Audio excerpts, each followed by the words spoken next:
ഒരു ചെറിയ വേദശകലത്തിലേക്ക് നിങ്ങൾ ശ്രദ്ധയെ തിരിക്കുവാൻ ആഗ്രഹിക്കുകയാണ്. കൊരിന്ത്യർക്ക് എഴുതിയ 1-ാമത്തെ ലേഖനം, അതിൻ്റെ 12-ാമത്തെ അധ്യായം 12 മുതൽ 27 വരെയുള്ള വാക്യങ്ങൾ വായിക്കാം. ശരീരം ഒന്നും അതിന് അവയവം പലതും, ശരീരത്തിൻ്റെ അവയവം പലതായിരിക്കെ എല്ലാം ഒരു ശരീരവും ആയിരിക്കുന്നത് പോലെ ആകുന്നു ക്രിസ്തുവും. യഹൂദന്മാരോ യവനന്മാരോ ദാസന്മാരോ സ്വതന്ത്രരോ നാം എല്ലാവരും ഏക ശരീരമാകുമാറ് ഒരേ ആത്മാവിൽ സ്നാനമേറ്റും എല്ലാവരും ഒരേ ആത്മാവിനെ പാനം ചെയ്തുമിരിക്കുന്നു. ശരീരം ഒരു അവയവമല്ല, പലതത്രേ. ഞാൻ കൈ അല്ലായ്ക കൊണ്ട് ശരീരത്തിലുള്ളതല്ല എന്ന് കാൽ പറയുന്നു എങ്കിൽ അതിനാൽ അത് ശരീരത്തിലുള്ളതല്ല എന്ന് വരികയില്ല. ഞാൻ കണ്ണ് അല്ലായ്ക കൊണ്ട് ശരീരത്തിലുള്ളതല്ല എന്ന് ചെവി പറയുന്നുവെങ്കിൽ അതിനാൽ അത് ശരീരത്തിലുള്ളതല്ല എന്നു വരികയില്ല. ശരീരം മുഴുവൻ കണ്ണായാൽ ശ്രവണം എവിടെ? മുഴുവനും ശ്രവണമായാൽ ഘ്രാണം എവിടെ? ദൈവമോ തൻ്റെ ഇഷ്ടപ്രകാരം അവയവങ്ങളെ ശരീരത്തിൽ വെവ്വേറായി വെച്ചിരിക്കുന്നു. സകലവും ഒരു അവയവമെങ്കിൽ ശരീരം എവിടെ? എന്നാൽ അവയവങ്ങൾ പലതെങ്കിലും ശരീരം ഒന്ന് തന്നെ.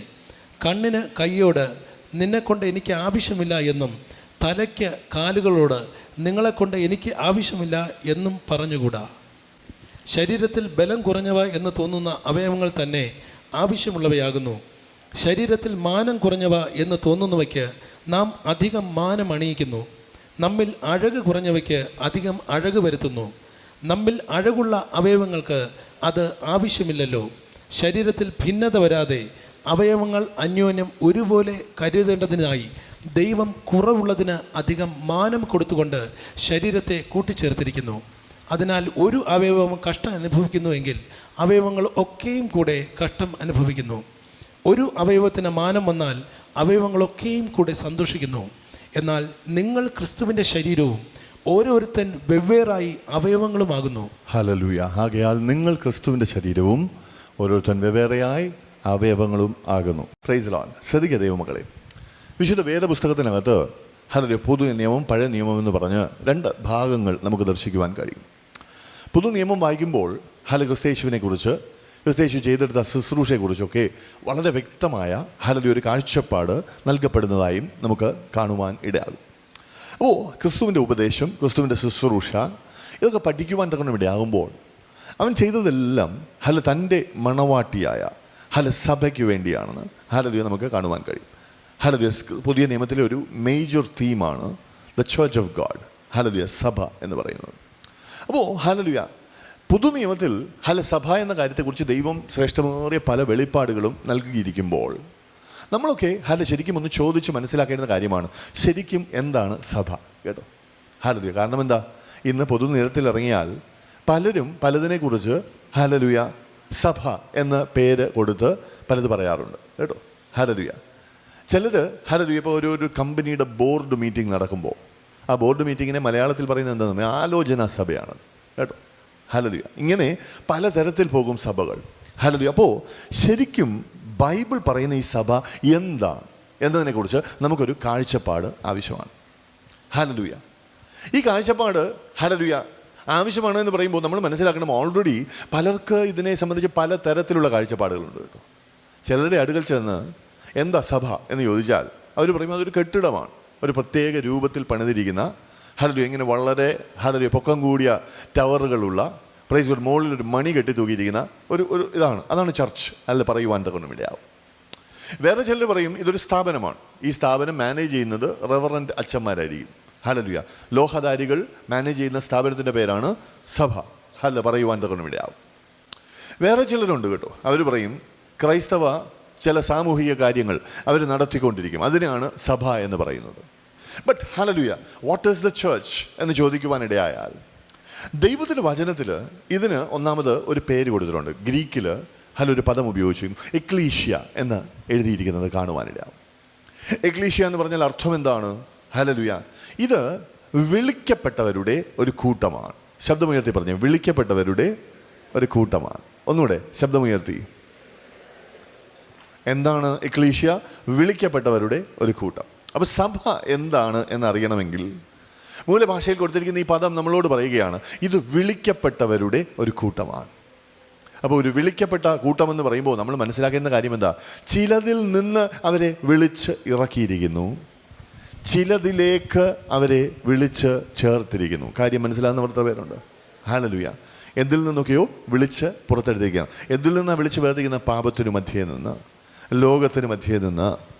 ഹല്ലേലൂയ. ഈ സഭയെ, ഹല്ലേലൂയ, എക്ലീശിയായെ നമ്മൾ വിളിച്ച് വേർതിരിക്കുകയാണ്.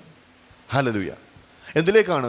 ദൈവത്തിൻ്റെ രാജ്യത്തിനകത്തേക്ക്, ദൈവത്തിന് വേണ്ടി നിൽക്കുവാൻ അവരെ വിളിച്ച് വേർതിരിച്ചിരിക്കുകയാണ്. എബ്രായ ഭാഷ വായിക്കുമ്പോൾ ഇതിന് മറ്റൊരു പദം കൊടുത്തിരിക്കുന്നത് കാണാം. എക്ലീശിയ പോലെ തന്നെ മൂലഭാഷയിൽ കൊടുത്തിരിക്കുന്ന മറ്റൊരു പദമാണ് കഹാൽ എന്ന് പറയും. QUAHAL, കഹാൽ. കഹാൽ എന്ന് പറയുന്ന പദത്തിൻ്റെ അർത്ഥം എന്താണെന്ന് അറിയാമോ? അതും വിളിക്കുക എന്ന് തന്നെയാണ്. പക്ഷേ ഈ വിളിക്ക് ഒരു ഉദ്ദേശമുണ്ട്. എന്താണ്? വിളിക്കുന്നവൻ ആരാണോ അവൻ പറയുന്നത് കേട്ട് അനുസരിക്കുവാനാണ് വിളി. കാര്യം മനസ്സിലാകുന്നവർ സ്വന്തം ചെയ്തേ. അപ്പോൾ കഹാൽ എന്ന് പറയുന്ന ഈ കൂട്ടം, വിളിക്കപ്പെട്ടവരുടെ കൂട്ടം, അവരെ വിളിക്കുന്നതിനൊരു ഉദ്ദേശമുണ്ട്. എന്താണ്? വിളിച്ചവൻ്റെ സ്വരം കേട്ട് അനുസരിക്കണം. അപ്പോൾ മൂലഭാഷയിലുള്ള ഈ രണ്ട് പദങ്ങളെ ചേർത്തിണക്കി നമ്മൾ സഭ എന്ന പദത്തിന് ഒരു നിർവചനം കൊടുക്കുവാൻ താല്പര്യപ്പെടുകയാണെങ്കിൽ ദൈവവചനം നമ്മളോട് അറിയിക്കുകയാണ്, ഇത് ഒരു കെട്ടിടമല്ല, ഒരു ജനക്കൂട്ടമാണ്. ഏതു തരത്തിലുള്ള ജനക്കൂട്ടം? പാപത്തിന് മധ്യേ നിന്ന്, ലോകത്തിന് മധ്യേ നിന്ന് ദൈവം വിളിച്ചു വേർതിരിച്ച ഒരു കൂട്ടം. അവരെ വിളിച്ചിരിക്കുന്ന ഉദ്ദേശം എന്താണ്? വിളിച്ച ദൈവത്തിൻ്റെ സ്വരം അവർ കേട്ട് അനുസരിക്കണം. കാര്യം ഗ്രഹിച്ചെങ്കിൽ ഒരു ഹല്ലേലൂയ പറഞ്ഞേ. Praise God. അപ്പോൾ വിളി കേട്ടു എന്നതുകൊണ്ട് മാത്രം സഭയാകത്തില്ല. വിളി കേട്ടവൻ ആ വിളിക്കൊത്തവണ്ണം ഇറങ്ങിത്തിരിക്കണം. എവിടെ ആയിരുന്നു അവിടെ നിന്ന് ഇറങ്ങിത്തിരിക്കണം. ഹല്ലേലൂയ. ഇറങ്ങി വല്ലയിടത്തും പോയാൽ പറ്റുകയില്ല. ദൈവത്തിൻ്റെ അടുക്കലോട്ട് വരണം. ഹല്ലേലൂയ. അടുക്കലോട്ട് വന്നു നിന്നുകൊണ്ട് കാര്യം തീർന്നില്ല. ദൈവത്തിൻ്റെ സ്വരം കേൾക്കണം, അത് അനുസരിക്കണം. എങ്കിലേ ഈ കൂട്ടം ഒരു സഭയായി മാറുക ഉള്ളൂ. കാര്യം ഗ്രഹിക്കുന്നെങ്കിൽ ഒരു ഹല്ലേലൂയ പറഞ്ഞു. Praise God. അപ്പോൾ ഈ കാര്യങ്ങൾ നമ്മൾ മനസ്സിലാക്കി കഴിഞ്ഞാൽ കൂടുതൽ ആഴത്തിൽ ഇതിനെക്കുറിച്ച് നമ്മൾ അറിഞ്ഞിരിക്കുന്നത് നല്ലതാണ്. എന്തുകൊണ്ടാണ്? വിളി കേട്ടിറങ്ങണം, വിളിച്ചവൻ്റെ സ്വരം കേട്ടനുസരിക്കണം എന്നൊക്കെ ദൈവവചനം നമ്മളോട് പറയുവാൻ ഇടയാകുമ്പോൾ ദൈവം നമ്മളെക്കുറിച്ച് ആഗ്രഹിക്കുന്നത് എന്താണ്? നമ്മുടെ മേൽ ചുമത്തിയിരിക്കുന്ന ചുമതലകൾ എന്താണ്?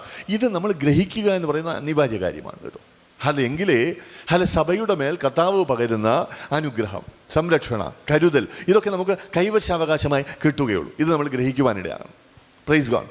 അപ്പോൾ ഇത് സംബന്ധമായി കുറച്ച് ആഴത്തിൽ മനസ്സിലാക്കണമെന്ന് താല്പര്യമുണ്ടെങ്കിലോ ഞാൻ പറയട്ടെ, ബൈബിള് ചില പ്രത്യേക നിഴലുകൾ വരച്ചു കാണിച്ചിട്ട് നമ്മളോട് ആവശ്യപ്പെടുകയാണ്, ഈ നിഴലിൽ നിന്ന് മനസ്സിലാക്കുക നിന്നെ സഭയുടെ മധ്യത്തിലേക്ക് വിളിച്ചിരിക്കുന്ന കർത്താവ് നിന്നിൽ നിന്ന് ആഗ്രഹിക്കുന്നത് എന്താണ്. Praise God. Understand what your responsibilities are. എന്തൊക്കെയാണ് ഈ നിഴലുകൾ? ആ നിഴലുകളിൽ വളരെ പ്രധാനപ്പെട്ട ഒരെണ്ണമാണ് നമ്മളിപ്പോൾ വായിച്ചു കേൾക്കുവാൻ ഇടയായ വേദശകലം നമ്മളോട് അറിയിക്കുന്നത്. 1 കൊരിന്ത്യർ 12, അതിൻ്റെ 12 മുതൽ ഏതാണ്ട് 27 വരെയുള്ള വാക്യങ്ങൾ നമ്മൾ വായിച്ചു. ഇവിടെ എന്താ എഴുതിയിരിക്കുന്നതെന്ന് അറിയാമോ? സഭയെ നോക്കിയിട്ട് ലേഖനം എഴുതുന്ന പൗലോസ് പരിശുദ്ധാത്മ പ്രേരിതനായി പറയുകയാണ്, നിങ്ങൾ ക്രിസ്തുവിൻ്റെ ശരീരമാണ്. കേട്ടോ, നിങ്ങളെല്ലാവരും കൂടെ ഒരുമിച്ച് നിൽക്കുമ്പോൾ ക്രിസ്തുവിൻ്റെ ശരീരമാണ്, ദ ബോഡി ഓഫ് ക്രൈസ്റ്റ്. ഓരോരുത്തൻ വെവ്വേറെയായി ആരാണ് എന്താണ് എന്ന് ചോദിച്ചാലോ, ക്രിസ്തുവിൻ്റെ ശരീരത്തിലെ ഓരോ അവയവങ്ങളാണ് നിങ്ങൾ എന്ന് പറവാൻ തക്കവണ്ണം ഇടയാകുന്നു പൗലോസ്. അപ്പോൾ നമ്മൾ ഈ ഒരു കാഴ്ചപ്പാടിൽ എത്തിച്ചേരണം കേട്ടോ. We need to align our viewpoint with the view of the word of God. നമ്മൾ മനസ്സിലാക്കണം, നമ്മളെല്ലാവരും കൂടെ ഒരു കെട്ടിടത്തിനകത്ത് കൂടിയിരിക്കുന്ന കുറേ ജനമായിട്ടല്ല, ഒരു ജനക്കൂട്ടമായിട്ടല്ല ദൈവം കാണുന്നത്. ദൈവം അതിനെ തൻ്റെ പുത്രനായ യേശു ക്രിസ്തുവിൻ്റെ ശരീരമായി കാണുകയാണ്. ഇത് നമ്മൾ ഗ്രഹിക്കുവാനിടയാണ്. വായിച്ച വേദശകലം ഓടിച്ചു വായിച്ചതായതുകൊണ്ട് നിങ്ങൾ ചിലപ്പോൾ പൂർണ്ണതയിൽ ശ്രദ്ധിച്ചോ എനിക്കറിയത്തില്ല. പക്ഷേ ഇതിനകത്ത് ചില പ്രത്യേക കാര്യങ്ങൾ എഴുതി ചേർത്തിട്ടുണ്ട്. 18ാമത്തെ വാക്യത്തിൽ എഴുതിയിരിക്കുകയാണ്, ദൈവമോ തൻ്റെ ഇഷ്ടപ്രകാരം അവയവങ്ങളെ ശരീരത്തിൽ വെവ്വേറെയായി ക്രമീകരിച്ചിരിക്കുന്നു. ഒരവയവം ഒരു ശരീരത്തിൽ വരുന്നത് എങ്ങനെയാണ്? വഴിയെ നടന്നു പോകുമ്പോൾ ഒരു ശരീരം കണ്ടിട്ട് ഇത് കൊള്ളാമെന്ന് വിചാരിച്ച് അകത്ത് കയറുന്നതല്ല. അല്ല, അങ്ങനെ കയറാൻ ഒക്കത്തില്ല എന്നാണ് കർത്താവിൻ്റെ വചനം പറയുന്നത്. ഒരവയവം ഒരു ശരീരത്തിൻ്റെ ഭാഗമാകുന്നത് എങ്ങനെയാണ്? ആ അവയവത്തെ ശരീരത്തിൽ തൻ്റെ ഇഷ്ടപ്രകാരം ദൈവം വെക്കുന്നത് കൊണ്ടാണ്. കാര്യം ഗ്രഹിച്ചെങ്കിൽ ഒരു ഹല്ലേലൂയ പറഞ്ഞേ. Praise the Lord. Hallelujah. Praise the അപ്പോസ്തല പ്രവൃത്തികൾ വായിക്കുമ്പോൾ 2:37 മുതലുള്ള വാക്യങ്ങൾ അടിസ്ഥാന ഉപദേശങ്ങൾ ചിലത് നമ്മളോട് അറിയിക്കുന്നുണ്ട്. നമ്മൾ ഓരോരുത്തരും പാപങ്ങളുടെ മോചനത്തിനായി മാനസാന്തരപ്പെടണം, പിന്നെ യേശുക്രിസ്തുവിന്റെ നാമത്തിൽ സ്ഥാനമേൽക്കണം, തുടർന്ന് പരിശുദ്ധാത്മാവെന്ന ദാനം ലഭിക്കും എന്നെല്ലാം നമ്മളോട് ഈ വചനഭാഗം പറഞ്ഞു തരുന്നുണ്ട്. പെന്തക്കോസ്ത് നാളിലെ പത്രോസ് അപ്പോസ്തലന്റെ പ്രസംഗം കേട്ടവർ ഈ ഉപദേശം കൈക്കൊണ്ട് സ്നാനമേറ്റു എന്ന് പറഞ്ഞു കഴിഞ്ഞിട്ട് തുടർന്ന് പരിശുദ്ധാത്മാവ് അതേ ഭാഗത്തിൽ രേഖപ്പെടുത്തിയിരിക്കുന്നത് ഇങ്ങനെയാണ്: രക്ഷിക്കപ്പെടുന്നവരുടെ ഒരു കൂട്ടത്തെ ദിനം പ്രതി ദൈവം സഭയോട് ചേർത്തുകൊണ്ടിരുന്നു. ഹല്ലേലൂയ. പറയുന്നതിൻ്റെ അർത്ഥം മനസ്സിലായോ? ഹല്ലേലൂയ. രക്ഷിക്കപ്പെടാത്തവൻ, അവിശ്വാസിയായി ജീവിക്കുന്നവൻ, ദൈവത്തിൻ്റെ വിളി കേൾക്കാത്തവൻ, ദൈവത്തെ അനുസരിക്കാത്തവൻ, അവന് സഭയ്ക്കകത്ത് വരാൻ ഒക്കത്തില്ല. അവൻ ജാതീയനാണ്. ഹല്ലേലൂയ. പക്ഷേ ആ ജാതികളുടെ മധ്യത്തിൽ നിന്ന് ഒരുവൻ ദൈവത്തിൻ്റെ വിളി കേട്ടുവെങ്കിൽ അത് ദൈവത്തിൻ്റെ കൃപയാണ്. ആ വിളി മനസ്സിലായെങ്കിൽ അത് ദൈവത്തിൻ്റെ കൃപയാണ്. അംഗീകരിപ്പാൻ തോന്നിയെങ്കിൽ ദൈവത്തിൻ്റെ കൃപയാണ്. അവനൊരു സഭ കണ്ടുപിടിച്ച് അവിടേക്ക് നടന്നു ചെന്ന് കൂട്ടത്തിലിരുന്ന് കൈയടിച്ച് പാട്ടുപാടി ആരാധിക്കുമ്പോൾ പക്ഷെ അവന് തോന്നും താൻ വന്നതാണെന്ന്. എന്നാൽ ദൈവത്തിൻ്റെ വചനം പറയുന്നു, നീ വന്നതല്ല, ദൈവം നിന്നെ കൂട്ടിക്കൊണ്ട് വന്നതാണ്, ദൈവം നിന്നെ ചുമന്നെത്തിച്ചതാണ്. ഹല്ലേലൂയ. ഇന്ന് നീ ഈ പകൽവേളയിൽ ദൈവസഭയുടെ മധ്യേ ആയിരിക്കുന്നുവെങ്കിൽ എത്ര പേർക്ക് വചനത്തിന്റെ വെളിച്ചത്തിൽ മനസ്സിലാകുമെന്ന് എനിക്കറിയത്തില്ല. പക്ഷേ ഒരു മർമ്മം എനിക്ക് പറവാനുണ്ട്. നീ ഇവിടെ വന്നതല്ല, ദൈവം നിന്നെ കൈപിടിച്ച് കൂട്ടിവരുത്തിയതാണ്, നിന്നെ ഇതിനകത്താക്കിയത് ദൈവമാണ്. ഹല്ലേലൂയ. എത്ര പേർക്ക് സന്തോഷമുണ്ട് ഞാൻ ആയിരിക്കുന്ന ഇടം ദൈവം എന്നെ ആക്കി വെച്ച ഇടമാണെന്ന്. അങ്ങനെയെങ്കിൽ കരങ്ങൾ ചേർത്തടിച്ച് ദൈവത്തെ ഒന്ന് സ്തുതിക്കുവാൻ തുടങ്ങിക്കേ. ഹല്ലേലൂയ. പരിശുദ്ധാത്മാവെന്ന നദിയുടെ തീരത്ത് നല്ല ഫലഭൂയിഷ്ടമായ മണ്ണെന്ന ആ സഭയ്ക്കകത്ത് ദൈവമാണ് നിന്നെ നട്ടിരിക്കുന്നത്. ഇത് മനസ്സിലാകുന്നെങ്കിൽ കരങ്ങളൊന്ന് ചേർത്തടിച്ച് വളരെ ശക്തിയോടെ ദൈവത്തെ ഒന്ന് സ്തുതിക്കുവാൻ തുടങ്ങുക. കമോൺ. നീ എത്തേണ്ടിടത്ത് എത്തിയിരിക്കുന്നു. ആയിരിക്കുന്നിടം ദൈവമാക്കി വെച്ചിടമാണ്. ഇത് ഗ്രഹിച്ചുകൊണ്ട് ശക്തിയോടെ കരങ്ങൾ ചേർത്തടിച്ച് ദൈവത്തെ സ്തുതിക്കുക. ഹല്ലേലൂയ. ചിലപ്പോൾ ഇതിനകത്ത് ഇരിക്കുന്ന സമയത്ത് നിനക്ക് തോന്നും ഞാൻ ഇവിടെ നിന്നും ഇരിക്കേണ്ടതിനാളല്ല എന്ന്. പക്ഷേ ഞാൻ ഇന്ന് പകൽവേളയിൽ വിളിച്ചു പറയുവാൻ ആഗ്രഹിക്കുന്നു, നിന്നെ മെനഞ്ഞുണ്ടാക്കിയവൻ, നീ നിന്റെ അമ്മയുടെ ഉദരത്തിൽ ഉരുവാകുന്നതിന് മുമ്പേ, എന്തിന് ലോക സ്ഥാപനത്തിന് മുമ്പേ നിർണയിച്ചതാണ് ഈ ശരീരത്തിൽ ഒരു അവയവമായിരിക്കാൻ നിന്നെ കൊണ്ടുവന്നാക്കണമെന്ന്. നടന്നത് നിന്റെ ഇഷ്ടമല്ല, ദൈവത്തിൻ്റെ നിർണയമാണ്. അങ്ങനെയെങ്കിൽ എൻ്റെ ഇഷ്ടമല്ല, നിന്റെ ഇഷ്ടം നടക്കട്ടെ കർത്താവേ എന്ന് പറഞ്ഞ് അവൻ്റെ ഇഷ്ടത്തിന് കീഴ്പ്പെട്ട സഭയ്ക്കകത്ത് നല്ലവണ്ണം തഴച്ചു വളരുവാൻ തന്നെത്താൻ ഏൽപ്പിച്ചു കൊടുക്കുന്ന ആരെങ്കിലുമൊക്കെ ഈ കൂട്ടത്തിലുണ്ടെങ്കിൽ കരങ്ങളൊന്ന് ചേർത്തടിച്ച് ദൈവത്തെ സ്തുതിക്കുവാൻ തുടങ്ങുകയും രക്ഷിക്കപ്പെട്ട നിന്നെ കരം പിടിച്ചു ദൈവം തൻ്റെ സഭയിൽ കൊണ്ടുവന്നാക്കി. ഹല്ലേലൂയ. Praise God. ഈ സഭയ്ക്കകത്ത് അവൻ നിന്നെ ഒരു അവയവമായി പ്ലേസ് ചെയ്യുവാൻ തക്കണമിടയായി. ഹല്ലേലൂയ. ഉറക്കെ എന്നോട് ചേർന്നൊന്ന് പറഞ്ഞേ, നടന്നത് ദൈവ ഇഷ്ടമാണ്, ഞാൻ ആയിരിക്കുന്നിടം ദൈവം എന്നെ ആക്കി വെച്ചിടമാണ്. ശബ്ദമുയർത്തി ഒരിക്കൽ കൂടെ പറഞ്ഞേ, ഞാൻ ആയിരിക്കുന്നിടം ദൈവം എന്നെ ആക്കി വെച്ചിടമാണ്. ഹല്ലേലൂയ. അപ്പം നമ്മൾ മനസ്സിലാക്കേണ്ട കാര്യം എന്താണ്? ഹല്ലേലൂയ. ഒരു ശരീരത്തിൻ്റെ അവയവമായി ഒരു ആളെ ദൈവം കൊണ്ടുവന്ന് സഭയ്ക്ക് അകത്ത് ചേർക്കുവാനിടയാകും. ക്രിസ്തുവിൻ്റെ ശരീരമാണ് സഭ എന്ന് വെളിപ്പാട് ഏറ്റെടുക്കുന്നവൻ അറിയണം. അകത്തിരിക്കുന്ന ഹാർട്ട്, അകത്തിരിക്കുന്ന കിഡ്നി, അകത്തിരിക്കുന്ന ഗോൾ ബ്ലാഡർ, ഇതൊന്നും ഗോൾ ബ്ലാഡർ എന്ന് പറഞ്ഞാൽ അറിയാമോ? പിത്തസഞ്ചി, വൃക്ക, കരള് ആദിയായതൊന്നും തന്നെത്താൻ ഇറങ്ങി നടന്ന് ഈ ശരീരം കൊള്ളത്തില്ല, വേറെ ശരീരം വേണം എന്ന് പറയാൻ പോകത്തില്ല. കാരണം എന്താണ്? അതിനുള്ള കഴിവ് ഒന്നാമത് അവയവത്തിനില്ല. രണ്ട്, ആക്കി വെച്ചവൻ ദൈവമാണെങ്കിൽ അവൻ അബദ്ധം പറ്റത്തില്ലെന്ന് ഓരോ അവയവത്തിനും വ്യക്തതയോടെ അറിയുവാൻ തക്കണം ഇടയാകും. എത്ര പേർ വെളിപ്പാട് ഏറ്റെടുക്കുമെന്ന് അറിയത്തില്ല. ഇടയ്ക്ക് കറങ്ങാൻ പോയേച്ച് തിരിച്ചു വന്നവർ ഈ കൂട്ടത്തിലുണ്ടോ എനിക്കറിയത്തില്ല. പക്ഷെ നീ തിരികെ എത്തിയിട്ടുണ്ടെങ്കിൽ നിന്നെ ഓർത്ത് ഞാൻ ദൈവത്തെ സ്തുതിക്കുന്നു. കാരണം പോയ വഴിയെ വിട്ടുകളയാതെ ദൈവം നിന്നെ വിളിച്ചപ്പോൾ ആ സ്വരം തിരിച്ചറിയുവാനും അതിന് കീഴ്പ്പെടുവാനും നീ നിന്നെ തന്നെ ഏൽപ്പിച്ചു കൊടുത്തു. അതുകൊണ്ടാണ് ഇന്ന് വീണ്ടും നീ ഇവിടെ ആയിരിക്കുന്നത്. എത്തേണ്ടിടത്ത് എത്തിയെന്ന് ഉറപ്പുള്ള ആരെങ്കിലുമൊക്കെ ഈ കൂട്ടത്തിലുണ്ടെങ്കിൽ കരങ്ങളൊന്ന് ചേർത്തടിച്ചുകൊണ്ട് ദൈവത്തോട് പറ, കർത്താവെ കാണിച്ച കൃപയ്ക്കായി സ്തോത്രം. ഹാർട്ടിന് ഹാർട്ടായി ഒറ്റയ്ക്ക് നിൽക്കാൻ ഒക്കത്തില്ല, വൃക്കയ്ക്ക് വൃക്കയായി ഒറ്റയ്ക്ക് നിൽക്കാൻ ഒക്കത്തില്ല, കരളിന് കരളായി ഒറ്റയ്ക്ക് നിൽക്കാൻ ഒക്കത്തില്ല. പക്ഷെ മുഴു ശരീരത്തിന്റെ ഭാഗമായി അത് നിന്നാൽ അതിന് ജീവനുണ്ട്, ചൈതന്യമുണ്ട്. അവിധത്തിൽ ജീവനും ചൈതന്യവും എനിക്ക് നൽകപ്പെടേണ്ടതിന് ഈ കൂട്ടായ്മയ്ക്കകത്തന്നെ നട്ട ദൈവമേ നിനക്ക് ഞാൻ സ്തോത്രം ചെയ്യുന്നു എന്ന് പറയുവാൻ ആരെ കൊണ്ട് കഴിയും? കരങ്ങൾ ചേർത്തടിച്ചുകൊണ്ട് അവരൊക്കെ ദൈവത്തിന് സ്തുതി കൊടുക്കുവാൻ ഇടയാകട്ടെ. ഹല്ലേലൂയ. നമ്മളായിരിക്കുന്നിടം ദൈവമാക്കി വെച്ചിടമാണ്. ഇതാണ് ഒന്നാമത് ഇതിനകത്ത് നിന്ന് ഏറ്റെടുക്കേണ്ടുന്ന ഒരു പ്രത്യേക വെളിപ്പാട്. ഹല്ലേലൂയ. Praise God. രണ്ടാമത്തെ കാര്യം എന്താണ്? ഈ വായിച്ചു കേട്ട വേദശകലം നമ്മളെ നോക്കി വിളിച്ചു പറയുകയാണ്, അല്ല, ഒരു ശരീരത്തിനകത്തെ അവയവങ്ങളെല്ലാം ഒരുപോലെ അല്ല. ഹല്ലേലൂയ. അടുത്തിരിക്കുന്ന ആളെ തൊട്ടു പറഞ്ഞേ, നിന്നെ പോലെ അല്ല ഞാൻ. ഹല്ലേലൂയ. ഇനി ഒന്നുകൂടെ തട്ടി പറ, എന്നെ പോലെ അല്ല നീയും. കേട്ടോ? ഹല്ലേലൂയ. എല്ലാവരും തമ്മിൽ വ്യത്യാസങ്ങളുണ്ട്. ഇത് മനസ്സിലാകുന്നവർ എത്ര പേരുണ്ട്? കണ്ണ് കണ്ണാണ്, കാതല്ല. കാത് കാതാണ്, കാലല്ല. കാല് കാലാണ്, കൈയല്ല. ഹല്ലേലൂയ. എല്ലാം തമ്മിൽ വ്യത്യാസം ഉണ്ട്. കാര്യം ഗ്രഹിക്കുന്നവർ എത്ര പേരുണ്ട്?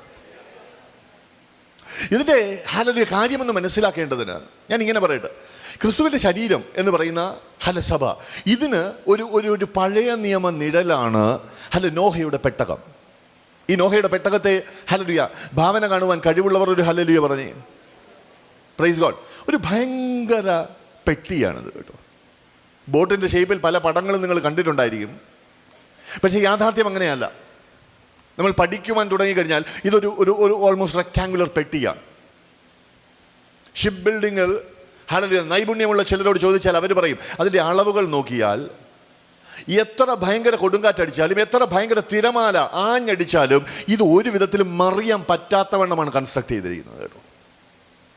ദൈവത്തിൻ്റെ ആർക്കിടെക്ചറാണ്.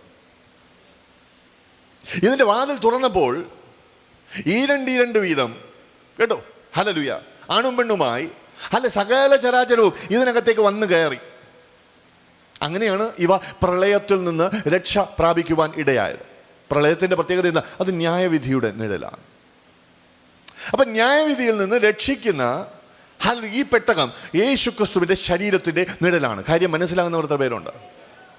ഇനി അടുത്തിരിക്കുന്ന ആളെ ഒന്ന് തടകി ഒരു മർമ്മം പറ. ഇതിനകത്ത് എലിയുണ്ട്, പുലിയുണ്ട്, പല്ലിയുണ്ട്, ഒച്ചുണ്ട്, ആനയുണ്ട്, കാണ്ടാ മൃഗമുണ്ട്, കാളയുണ്ട്, പശുവുണ്ട്, പലതരം കിളിയുണ്ട്. കാര്യം ഗ്രഹിക്കുന്നവർ എത്ര പേരാ? Hallelujah, hallelujah, praise God. ഇനി ഒരു കാര്യം ശ്രദ്ധിക്കണം കേട്ടോ. എല്ലാം അകത്ത് വന്ന് കയറി. വാതിൽ നോഹയല്ല, ദൈവം തമ്പുരാന അടച്ചത്. കാര്യം ഗ്രഹിക്കുന്നുണ്ടോ? അകത്ത് കയറി രണ്ടിൻ്റെ അന്ന് പുലിയുടെ കുണം കാണിച്ചാൽ അവിടുത്തെ പശുവിന്, ആടിന്, മുയലിന് ജീവിക്കാനൊക്കത്തില്ല. അറിയാവുന്നവർ എത്ര പേരുണ്ട്? ഹല്ലേലൂയ. അപ്പോൾ പെട്ടകത്തിനകത്തെ വാസം ദൈവം ആഗ്രഹിക്കുന്നത് പോലെ ആകണമെങ്കിൽ ഹല്ലേലൂയ അകത്ത് കയറിയ പുലി തീരുമാനിക്കണം, ഇവിടെ ഞാൻ എൻ്റെ കുണം കാണിക്കുകയില്ല, ദൈവത്തിൻ്റെ ഗുണമേ കാണിക്കൂ. മനസ്സിലാകുന്നവർ എത്ര പേരുണ്ട്? ആനയും അങ്ങനെ തീരുമാനിക്കണം, കാണ്ടാമൃഗവും അങ്ങനെ തീരുമാനിക്കണം. ഹല്ലേലൂയ. ഒച്ചും പല്ലിയും പുഴുവും പാറ്റയും എല്ലാം അവിധം ഒരു തീരുമാനമെടുത്ത്, അല്ലാതെ അകത്ത് സമാധാനമുള്ളൊരു ജീവിതം നടക്കുകയില്ല. മനസ്സിലാകുന്നവർ എത്ര പേരുണ്ട്? അവർ തീരുമാനിക്കണം, ഞങ്ങൾ ഒരുമിച്ച് പോകണം. ഒരുമിച്ച് പോകേണ്ടതിന്, ഐക്യമത്യം ഉണ്ടാകേണ്ടതിന് അവരൊരു വില കൊടുക്കുവാൻ തീരുമാനിക്കണം. കൊടുക്കേണ്ടി വരുന്ന വില എന്താണ്? ആവശ്യമാകുന്ന രൂപാന്തരം സ്വയം ഏറ്റെടുക്കണം. മനസ്സിലാകുന്നവർ ഹല്ലേലൂയ പറഞ്ഞു. Praise the Lord. ഹല്ലേലൂയ. ആ നിഴല് നിനക്ക് മനസ്സിലായെങ്കിൽ ഇന്ന് ആയിരിക്കുന്ന സഭയെക്കുറിച്ച് ഞാൻ പറയട്ടെ. അടുത്തിരിക്കുന്നവരെല്ലാം പലതരക്കാരാണ്. നിന്നെ പോലെ ഇതിനകത്ത് നീ മാത്രമേ ഉള്ളൂ. പണ്ടത്തെ പലരും നിന്നോട് പറഞ്ഞു കാണും, നിന്നെ പോലെ 7 പേര് പലയിടത്ത് കറങ്ങി നടപ്പുണ്ട്, അവരുടെ എല്ലാം ബർത്ത് സർട്ടിഫിക്കറ്റിൽ അച്ഛൻ്റെ പേര് നിന്റെ അച്ഛൻ്റെ പേരാണ്. ചുമ്മാതാ. ദൈവം നിന്നെ ഉണ്ടാക്കിയ അച്ഛൻ നീ പുറത്ത് വന്നു കഴിഞ്ഞപ്പോൾ അടിച്ചുടച്ചു. നിന്നെ പോലെ അഖിലാണ്ടത്തിൽ വേറെ ആരുമില്ല. മനസ്സിലാകുന്നവർ എത്ര പേരുണ്ട്? യുണീക്ക്. ദൈവത്തിൻ്റെ ഒരു പ്രത്യേകതയുള്ള സൃഷ്ടിയാണ് നീ. നിന്നെ പോലെ വേറെ ആരുമില്ല. ഹല്ലേലൂയ.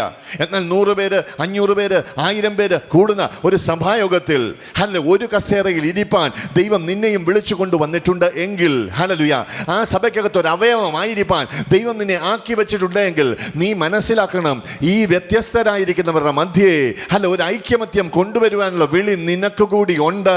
ആ ഐക്യമത്യം വരണമെങ്കിൽ നിന്റെ കൊണം കാണിച്ച് കാണിച്ച പറ്റത്തില്ല. ദൈവം നിന്റെ ഉള്ളിൽ വന്നതിൻ്റെ ഗുണം നീ വെളിപ്പെടുത്തുവാൻ തക്കവണ്ണം ഇടയാകണം. ഇത് മനസ്സിലാകുന്നവരുണ്ടെങ്കിൽ ആ ഐക്യമത്യത്തിന് വേണ്ടി കൊടുക്കേണ്ടി വരുന്ന വില നിന്റെ കയ്യിലിരിപ്പ് ക്രമീകരിക്കുന്നതാണെന്ന് മനസ്സിലാകുന്നവരുണ്ടെങ്കിൽ സമർപ്പിക്കുവാൻ തയ്യാറുള്ളവർ മാത്രം രണ്ട് കൈരങ്ങളും ചേർത്തടിച്ച് എൻ്റെ ദൈവത്തെ ഒന്ന് സ്തുതിക്കുവാൻ തുടങ്ങട്ടെ. ശക്തിയോടെ ദൈവത്തെ ഒന്ന് സ്തുതിക്കുവാൻ തുടങ്ങട്ടെ. എൻ്റെ കയ്യിലിരിപ്പ് മാറ്റണം, എൻ്റെ കയ്യിലിരിപ്പ് മാറ്റണം. കാരണം എന്താ? ഞാൻ വേണ്ടാധീനം കാണിച്ചാൽ ഈ ശരീരത്തിൽ സമാധാനം ഉണ്ടാകത്തില്ല. ഈ ശരീരത്തിൻ്റെ അവയവങ്ങൾക്ക് ഒത്തൊരുമിച്ച് പ്രവർത്തിക്കാൻ ഒക്കത്തില്ല. അത് ശരീരത്തിന് ഹാനി ഉണ്ടാക്കും. അതുകൊണ്ട് ഐക്യമത്യം ഉണ്ടാകണം, ഒരുമിച്ച് പ്രവർത്തിക്കുവാൻ കഴിയണം. അതിന് ഞാൻ എൻ്റെ കയ്യിലിരിപ്പ് മാറ്റണം. അടുത്തിരിക്കുന്ന ആളെ ഒന്നുകൂടെ തട്ടിപ്പറ, നിന്റെ നോട്ടം മാറണം. ഇനി പറ, എൻ്റെയും. നീ കേട്ട് രസിക്കുന്ന കാര്യങ്ങൾ മാറണം. എൻ്റെയും കയ്യിലിരിപ്പ് മാറണം. കാൽ നടക്കുന്ന പാത മാറണം. ചിന്താഗതി മാറണം. മൂക്കിൻ്റെ അറ്റത്തെ ദേഷ്യം മാറണം. പോസ് മാറണം. പത്രാസ് മാറണം. പക്ഷെ മാറ്റം അനിവാര്യമാണ്. കാരണം എന്താ? പുലിയായ നീ പഴയ പുലിത്തരം ഇതിനകത്ത് കാണിച്ചാൽ പാവപ്പെട്ട ആട്ടിൻകുട്ടികൾ ഇതിനകത്തുണ്ട്, കന്നുകാലികൾ വേറെ പലതുണ്ട്, കൊച്ചു മുയലുകളുണ്ട്. ഈ പ്രാണികളുടെ ജീവൻ കാക്കുവാൻ കർത്താവ് ഒന്നുകിൽ നിന്നെ കൊല്ലേണ്ടി വരും, അല്ലെങ്കിൽ തൂക്കി വെളിയിലെറിയേണ്ടി വരും. മാറ്റം വേണം, മാറ്റം വേണം. ഹല്ലേലൂയ. ഒരു ഐക്യമത്യവും ഉണ്ടാകണം കേട്ടോ. ഹല്ലേലൂയ. ഐക്യമത്യം ഉണ്ടാകണമെന്ന് പറയുമ്പോൾ നമ്മൾ മനസ്സിലാക്കേണ്ടുന്ന ഏറ്റവും വലിയ കാര്യം എന്താണെന്ന് അറിയാമോ? ഹല്ലേലൂയ. അടുത്തിരിക്കുന്നവനുമായി ഐക്യമത്യപ്പെടുവാൻ കഴിയാതെ വണ്ണം രണ്ട് വിശ്വാസികളുടെ മധ്യേ വരാവുന്ന ഏറ്റവും വലിയ തടസ്സങ്ങളിലൊന്ന് ഹല്ലേലൂയ അടുത്തിരിക്കുന്നവനെ നമുക്ക് ഒറ്റ നോട്ടത്തിൽ ഇഷ്ടപ്പെടുന്നില്ല എന്നുള്ളതാണ്. അങ്ങനെ നോക്കുമ്പോൾ ചിലർക്ക് ദേഷ്യം വരും, ചിലർക്ക് അലർജി തോന്നും, ചിലർക്ക് ആകപ്പാടെ ഒരു പുച്ഛമാണ്. എന്താ? ഹല്ലേലൂയ. കണ്ടാലേ അറിയാം നമ്മുടെ അത്രയും കുടുംബ പാരമ്പര്യമില്ല, നമ്മുടെ അത്രയും പൈസയില്ല, നമ്മുടെ അത്രയും വൃത്തിയില്ല. ഹല്ലേലൂയ. ഞാൻ പല്ല് തേച്ചു, ഇയാൾ പല്ല് തേച്ചോ എന്ന് സംശയമാണ്. പാട്ട് പാടിയപ്പോൾ മനസ്സിലായി. ദേഷ്യമാണ്. ഐക്യമത്യപ്പെടാൻ ഒക്കത്തില്ല. അടുത്തിരിക്കുന്നവന് നമ്മുടെ അത്രയും വിലയില്ല, നമ്മൾ വലിയ ആളാ. ഹല്ലേലൂയ. അതുകൊണ്ട് ഇത് പറ്റുകയില്ല എന്നൊക്കെ തോന്നുവാനിടയാകും. ഞാൻ നിന്നോട് പറയട്ടെ, ഐക്യമത്യം ഉണ്ടാകേണ്ടുന്നത് ആവശ്യമാണെന്ന് നിനക്ക് തോന്നിയാൽ അതുണ്ടാകേണ്ടതിന് അടുത്തിരിക്കുന്നവൻ്റെ വില നിർണ്ണയിക്കേണ്ടുന്നത് എങ്ങനെയാണെന്നറിയാമോ? അവൻ ഇട്ടിരിക്കുന്ന sari, shirt, pant, belt, shoes ഒന്നും നോക്കിയിട്ടല്ല. ഹല്ലേലൂയ. നോസിൻ്റെ നീളം, കണ്ണിൻ്റെ തള്ളൽ, ചെള്ളയുടെ ചുമപ്പ് ഇത് കണ്ടിട്ടല്ല. ഹല്ലേലൂയ. നീ അങ്ങോട്ട് നോക്കുമ്പോൾ മനസ്സിലാക്കണം, നിന്നെ വീണ്ടെടുക്കുവാൻ ചൊരിയപ്പെട്ട അതേ വിലയേറിയ ക്രിസ്തുവിൻ്റെ രക്തമാണ് ഈ വ്യക്തിയെ രക്ഷിക്കാനും കർത്താവ് ചൊരിഞ്ഞത്. 2 തുള്ളി കുറവായില്ല അവിടെ. നിനക്ക് വേണ്ടി എത്ര തുള്ളി ഒഴുക്കിയോ അത്രയും അവിടെയും ഒഴുക്കുവാൻ തക്കവണ്ണം ദൈവത്തിന് മനസ്സായി. ദൈവത്തിൻ്റെ കണ്ണിൽ നിനക്കുള്ള മൂല്യം തന്നെയാണ് നിന്റെ അടുക്കലിരിക്കുന്ന സഹോദരന്, അടുക്കലിരിക്കുന്ന സഹോദരിക്ക്. അതുകൊണ്ട് ദൈവത്തിന്റെ കാഴ്ചപ്പാടിൽ അടുത്തിരിക്കുന്നവനെ കണ്ടു കഴിഞ്ഞാൽ കുറവുള്ളവനെ കാണാൻ എനിക്കൊക്കത്തില്ല. അവൻ ദൈവത്തിന്റെ പുത്രനായ യേശുവിന്റെ രക്തത്താൽ വീണ്ടെടുക്കപ്പെട്ട എൻ്റെ സഹോദരനാണ്. ഈ ശരീരത്തിലെ ഒരു സഹ അവയവമാണ്.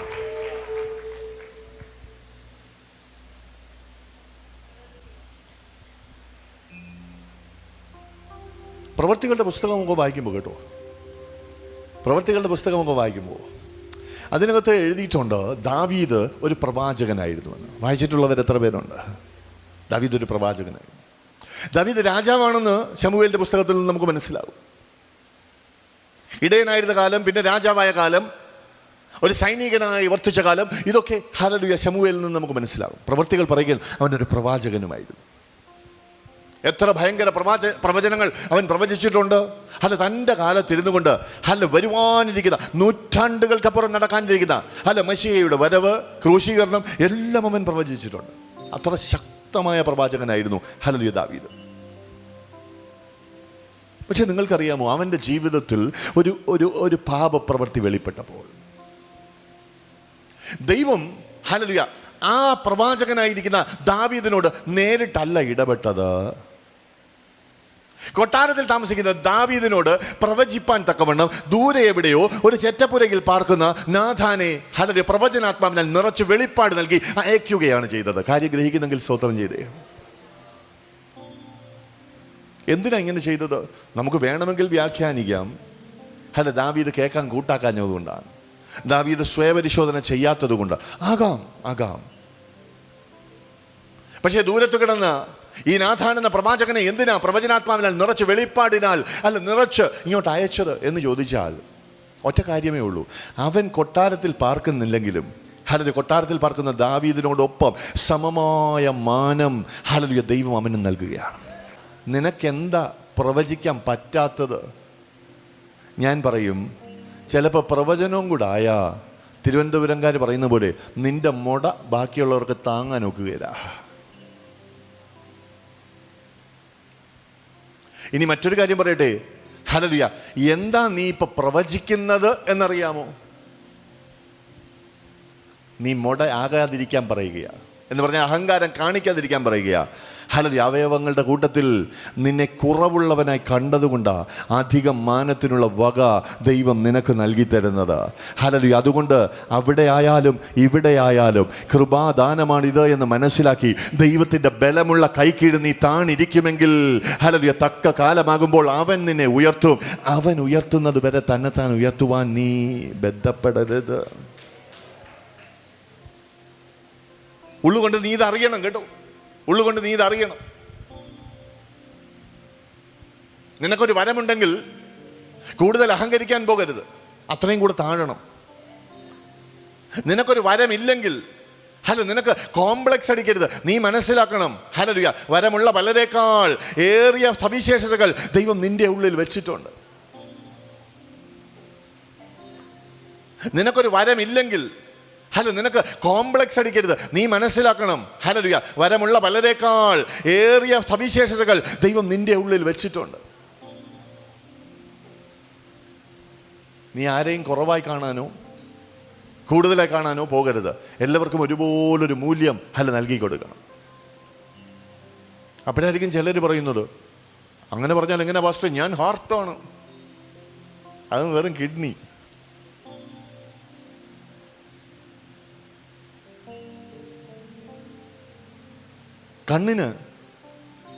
കണ്ണ് കാലല്ലാത്തത് കൊണ്ട് ഞാൻ ശരീരത്തിലുള്ളതല്ല എന്ന് പറയുവാൻ പറ്റുമോ? കാലിന് ഞാൻ കൈയല്ല എന്നുള്ളത് കൊണ്ട് ഞാൻ ശരീരത്തിലുള്ളതല്ല എന്ന് പറയുവാൻ പറ്റുമോ? ഇല്ല. കണ്ണും കൈയും കാതും കാലും എല്ലാം ചേർന്നതാണ് ഈ ശരീരം. എല്ലാം ചേർന്നതാണ് ഈ ശരീരം. ചിലതിനെയൊക്കെ കാണുമ്പോൾ നമുക്ക് തോന്നും അതില്ലാതൊക്കത്തില്ല.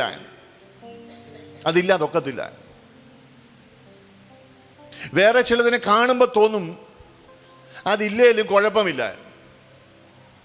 ഹാർട്ട് എഴുന്നേറ്റെന്ന് പറയും, ഇത് വെറും തലമുടിയാണ്, ഇത് വെറും നഖമാണ്, ഞാൻ ഹാർട്ടാണ്. ഞാനൊരു സത്യം പറയട്ടെ,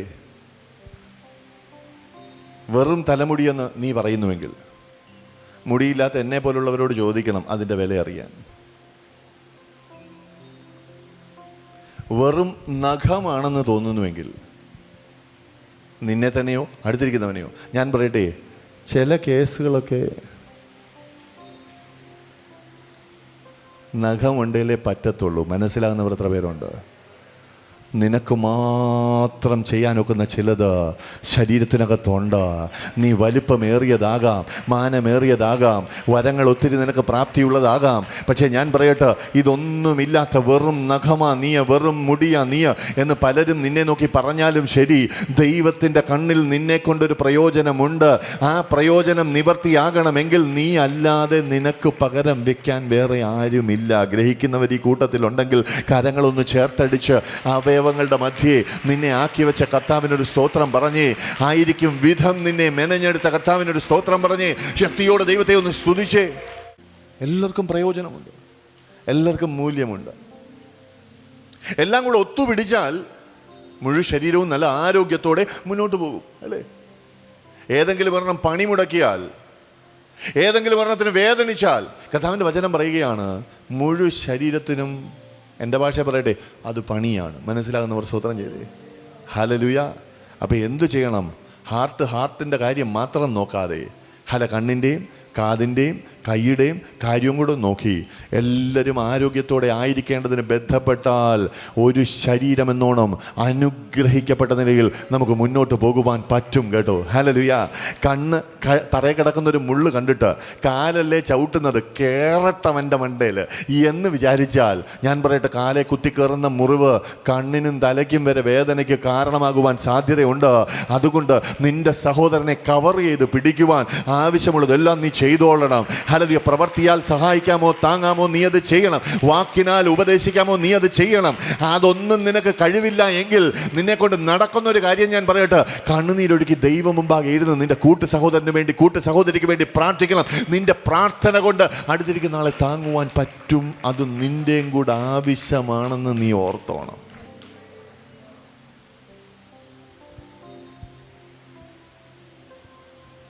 നീ ക്രിസ്തുവിൻ്റെ ശരീരമാണ്.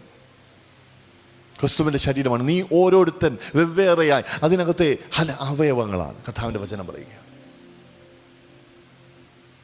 വേറെ എന്തെങ്കിലും നിഴലുകളുണ്ടോ? വേറെ എന്തെങ്കിലും നിഴലുകളുണ്ടോ? ഉണ്ട്. ദൈവത്തിൻ്റെ വചനത്തിൽ നമ്മൾ പരതുമ്പോൾ അവിടെ രേഖപ്പെടുത്തിയിരിക്കുകയാണ്, നമ്മൾ ക്രിസ്തുവിൻ്റെ ശരീരം മാത്രമല്ല, ഹല്ലേലൂയ, അടുത്തിരിക്കുന്ന ആളും തൊട്ട് പറഞ്ഞ് ക്രിസ്തുവിൻ്റെ മണവാട്ടി കൂടിയാണ്. ക്രിസ്തുവിൻ്റെ മണവാട്ടി. ക്രിസ്തുവിൻ്റെ മണവാട്ടി എന്ന് പറയുമ്പോൾ നിങ്ങൾക്കറിയാമോ, ഹല്ലേലൂയ, പിതാവായ ദൈവം ആലോചന കഴിച്ച് പുത്രനായ യേശുവിന് വേണ്ടി കണ്ടെത്തിയ മണവാട്ടിയാണ് നമ്മൾ. ഇതുകൊണ്ടാണ് ബൈബിൾ നമ്മളെ നോക്കി പറയുന്നത്, പിതാവ് ആകർഷിച്ചിട്ടല്ലാതെ പുത്രങ്കലേക്ക് ആർക്കും വരുവാൻ. ഈ കെട്ട ആലോചിച്ചതാരാ? ശബ്ദമുയർത്തി പറഞ്ഞേ, കർത്താവാണ്. നിന്റെ അപ്പാപ്പനല്ല, നിന്റെ അപ്പൂപ്പനല്ല, നിന്റെ അടുക്കൽ സുവിശേഷം പറഞ്ഞ ഉപദേശിയല്ല, ട്രാക്റ്റ് കൊണ്ടുവന്ന അമ്മാമ്മയല്ല, സ്വർഗത്തിലെ ദൈവമാണ് നിന്നെ യേശുക്രിസ്തുവിൻ്റെ മണവാട്ടി സഭയിൽ അംഗത്വം നൽകി മാനിക്കാമെന്ന് തീരുമാനിച്ചത്. ഇത് ഗ്രഹിക്കുന്നവർ ഈ കൂട്ടത്തിലുണ്ടെങ്കിൽ കരങ്ങൾ ചേർത്തടിച്ച് ശക്തിയോടെ ദൈവത്തെ സ്തുതിച്ച് പ്രൈസ് ദി ലോർഡ്. ഹല്ലേലൂയ. രണ്ടാമത് നീ മനസ്സിലാക്കേണ്ടത് എന്താ? പിതാവ് തിരഞ്ഞെടുത്തതുപോലെ തന്നെ നീ അറിഞ്ഞിരിക്കേണ്ടുന്ന ഒരു കാര്യമാണ്, ഹല്ലേലൂയ, മണവാളനായ ദൈവപുത്രന് ഹല്ലേലൂയ പിടിച്ച മണവാട്ടിയാണ് നീ. ഇഷ്ടപ്പെടാത്ത മണവാട്ടിയല്ല. ഹല്ലേലൂയ. സ്വർണവും വെള്ളിയും ഒന്നുമല്ല, തൻ്റെ വിലയേറിയ രക്തം കൊടുത്ത് വീണ്ടെടുത്ത മണവാട്ടിയാണ് നീ. ഇത് നീ ഗ്രഹിക്കുവാൻ തക്കണം ഇടയാകണം. നീ പുത്രന് പിടിച്ച മണവാട്ടിയാണ്. മൂന്ന്, നീ മനസ്സിലാക്കേണ്ട കാര്യം എന്താ? ഹല്ലേലൂയ, പരിശുദ്ധാത്മാവ് ഒരുക്കുന്ന മണവാട്ടിയാണ് നീ. കാര്യം ഗ്രഹിക്കുന്നെങ്കിൽ ഒരു ഹല്ലേലൂയ പറഞ്ഞു. പരിശുദ്ധാത്മാവ് ഒരുക്കുന്ന മണവാട്ടിയാണ് നീ. തിരഞ്ഞെടുപ്പ് നടന്നു, പുത്രന് ഇഷ്ടപ്പെട്ടുവെന്ന് പുത്രൻ ഹല്ലേലൂയ പിതാവിനോട് അറിയിച്ചു കഴിഞ്ഞു. വിവാഹം നിശ്ചയിക്കപ്പെട്ടിരിക്കുകയാണ്. ഇപ്പം നടക്കുന്നത് എന്താണെന്ന് അറിയാമോ? പരിശുദ്ധാത്മാവ് നിന്നെ ഒരുക്കുകയാണ്. പരിശുദ്ധാത്മാവ് നിന്നെ ഒരുക്കുകയാണ്. ഈ ഒരുക്കം എങ്ങനെ നടക്കുന്നത്? എസ്തറിൻ്റെ പുസ്തകം വായിക്കുമ്പോൾ കേട്ടോ, അതിനകത്ത് തിരഞ്ഞെടുക്കപ്പെട്ട എസ്തർ രാജസന്നിധിയിൽ എത്തുന്നതിന് മുമ്പ് ഒരു വർഷകാലത്തെ ഹല്ലേലൂയ ഒരുക്കനാൾ നമുക്ക് കാണുവാൻ കഴിയും. രാജാവിൻ്റെ ഷണ്ണൻ അവളെ ആദ്യത്തെ 6 മാസം ഹല്ലേലൂയ മൂർത്തൈലം കൊണ്ടും പിന്നെ അങ്ങോട്ട് സുഗന്ധവർഗം കൊണ്ടും ഒരുക്കിയെടുക്കുന്നത് നമുക്ക് കാണുമാറാകും. മൂർത്തൈലം എങ്ങനെയാ പ്രയോജനപ്പെടുത്തുന്നതെന്ന് അറിയാമോ? അതെടുത്ത് ശരീരത്തിൽ മുഴുവൻ തേക്കും. തേച്ച് കഴിഞ്ഞ് അല്പം കഴിയുന്നുടനെ അത് ഹല്ലേലൂയ അരക്ക് പോലെ പശ പോലെ ശരീരത്തിലും ഒട്ടുവാൻ തക്കൊണ്ട് വേണ്ടിയാവും. ഉണങ്ങി പറ്റി പിടിക്കും. കുറച്ച് കഴിയുമ്പോൾ തേച്ചയാൾ അടുത്ത് വരും. ഉണങ്ങി പറ്റി പിടിച്ചു എന്ന് ഉറപ്പ് വന്നു കഴിഞ്ഞാൽ ഹല്ലേലൂയ പിന്നൊരു ശുശ്രൂഷയുണ്ട്. ഈ പറ്റി പിടിച്ചതിനെ തേച്ചിളക്കും. മനസ്സിലായി? എൻ്റെ ഭാഷയാ, തേച്ചിളക്കും. തേച്ചിളക്കുമ്പം ചുമ്മാ ഇങ്ങനെ ആക്കിയാൽ ഒന്നും വരത്തില്ല കേട്ടോ. ഒരച്ചെടുക്കണം, പറിച്ചെടുക്കണം. അതിൻ്റെ അനുഭവം എങ്ങനെ ഇരിക്കുമെന്ന് ഹല്ലേലൂയ അറിയണമെങ്കിൽ ഞാൻ പറയട്ടെ, ഹല്ലേലൂയ എസ്തറിനോട് ചോദിക്കണം. അവൾ പറയും, അയ്യോ വേദനിച്ചിട്ട് വയ്യായത്. ഷണ്ണനിത് അറിയാമോ? അറിയാം. കഷ്ടപ്പെടും, വേദനിക്കും, അറിയാം. പക്ഷെ എന്നാലും അല്ല ഈ ഒരുക്കം ചെയ്യാതിരിക്കത്തില്ല. കാരണം എന്തെന്നറിയാമോ? വേദനയെല്ലാം എടുത്തു കഴിയുമ്പോൾ ഹല്ലേലൂയ ഓരോ രോമകൂപവും അങ്ങോട്ട് തുറക്കുവാൻ തുടങ്ങും. ശരീരത്തിലെ അഴുക്കെല്ലാം പോകുവാൻ തക്കോണം ഇടയാകും. ഹല്ലേലൂയ. തുടർന്ന് 6 മാസം സുഗന്ധവർഗത്തിൻ്റെ ശുശ്രൂഷയ്ക്ക് വിധേയപ്പെടുത്തി കഴിഞ്ഞ് 1 വർഷത്തിനപ്പുറം അവൾ രാജസന്നിധിയിലേക്ക് ചെല്ലുമ്പോൾ ഹല്ലേലൂയ അന്നേരം കക്ഷത്തിൽ ഡിയോ അടിക്കേണ്ടത് ആവശ്യമില്ല. അവളുടെ 7 അയലത്ത് ചെല്ലുന്നവരെല്ലാവരും സുഗന്ധം മണക്കുവാനിടയാകും. ഹല്ലേലൂയ. എത്ര പേർക്ക് മനസ്സിലാകുന്നുവെന്നറിയത്തില്ല. രാജാതി രാജാവിൻ്റെ പുത്രൻ അവനാ നമ്മുടെ ആത്മമണാളൻ. അവൻ്റെ അടുക്കലേക്ക് ചുമ്മാ കയറി ചെല്ലാൻ ഒക്കത്തില്ല. ജഡത്തിൻ്റെ ഗന്ധം, ദുർഗന്ധം അതും ചുമന്നുകൊണ്ട് അങ്ങോട്ട് പോകാൻ ഒക്കത്തില്ല. അതുകൊണ്ട് പരിശുദ്ധാത്മാവ് ആ ഷണ്ണനെ പോലെ മണവാട്ടി സഭയെ ഒരുക്കിക്കൊണ്ടിരിക്കുകയാണ്. ഈ സഭയുടെ ഒരുക്ക നാളുകളിൽ, ഈ നടന്നുകൊണ്ടിരിക്കുന്ന സമയത്ത് ചിലപ്പോൾ മൂർത്തൈലത്തിൻ്റെ ശുശ്രൂഷയിലായിരിക്കും ഇപ്പോൾ അവൻ ശുശ്രൂഷിച്ചു കൊണ്ടിരിക്കുന്നത്. അതങ്ങോട്ട് തേച്ച് പിടിപ്പിക്കുമ്പോൾ വല്ലാത്തൊരു നാറ്റം നിന്റെ മൂക്കിനകത്ത് കയറും. ഹല്ലേലൂയ. നാറിയ കേസുകൾ കൊണ്ട് തീരുമെന്ന് വിചാരിക്കുമ്പോൾ ഇല്ല, തേച്ചിളക്കുന്ന ശുശ്രൂഷയ്ക്ക് സമയമാകും. നിനക്കാകപ്പാട് വേദനിക്കുവാൻ തുടങ്ങും. ശരീരം വേദനിക്കും, മനസ്സ് വേദനിക്കും. ഹല്ലേലൂയ. ആകപ്പാട് നാറ്റക്കേസുമായിരിക്കും. പക്ഷേ ഈ ഒരു ശുശ്രൂഷ തികയ്ക്കുന്ന ആ പരിശുദ്ധാത്മാവിനോട് ചോദിച്ചാൽ പരിശുദ്ധാത്മാവ് പറയും, വേദന ഗണ്യമാക്കണ്ട, തുറക്കാനുള്ളത് ചിലത് തുറക്കുകയാണ്, അഴുക്ക് ചിലത് ഹല്ലേലൂയ കഴുകി മാറുകയാണ്, നീ ശുദ്ധീകരിക്കപ്പെടുകയാണ്. ഇതിൻ്റെ അപ്പുറം സുഗന്ധവർഗത്തിൻ്റെതായിരിക്കുന്ന ഒരു ശുശ്രൂഷ കൂടെ കഴിയുമ്പോൾ കർത്താവിൻ്റെ അടുക്കൽ നീ ചെല്ലുന്ന സമയത്ത് ആത്മഫലങ്ങൾ കായ്ക്കുന്ന ഒരു വ്യക്തിയുടെ, ഒരു ആത്മീകന്റെ സൗരഭ്യവാസന അല്ലാതെ കർത്താവിൻ്റെ മൂക്കിൽ ഒന്നും നുകരുവാൻ ഒക്കത്തില്ല. ജഡത്തിൻ്റെ ബാക്കി പോലും ഇല്ലാതെ വണ്ണമാക്കി നിന്നെ മണവാട്ടിയായി ഞാൻ ഒരുക്കിയെടുക്കുവാൻ പോവുകയാണ്. പരിശുദ്ധാത്മാവ് ഒരുക്കുന്ന ഒരു മണവാട്ടിയാണ് നീ. ഇന്ന് കഷ്ടം ക്ലേശമൊക്കെ വരുമ്പോൾ നീ അറിയണം, നിന്നെ കഷ്ടപ്പെടുത്താനല്ല ദൈവം ഇത് അനുവദിച്ചത്, നിന്നെ ശുദ്ധീകരിക്കുവാനാണ്. പ്രയാസം, പ്രതിസന്ധി, പരീക്ഷാഘട്ടങ്ങൾ നിന്റെ ജീവിതത്തിൽ വരുവാനിടയാകുമ്പോൾ നീ മനസ്സിലാക്കണം, അവൻ നിന്നെ പരീക്ഷിക്കുന്നത് എന്തിനാണെന്നറിയാമോ?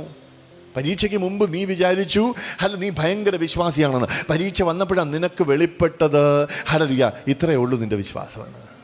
താൻ അറിയുന്ന പലതും അവൻ നിന്നെ അറിയിക്കുന്നത് നിന്റെ ജീവിതത്തിൽ വരുന്ന ശോധനയുടെ നാളുകളിലൂടെയാണ്.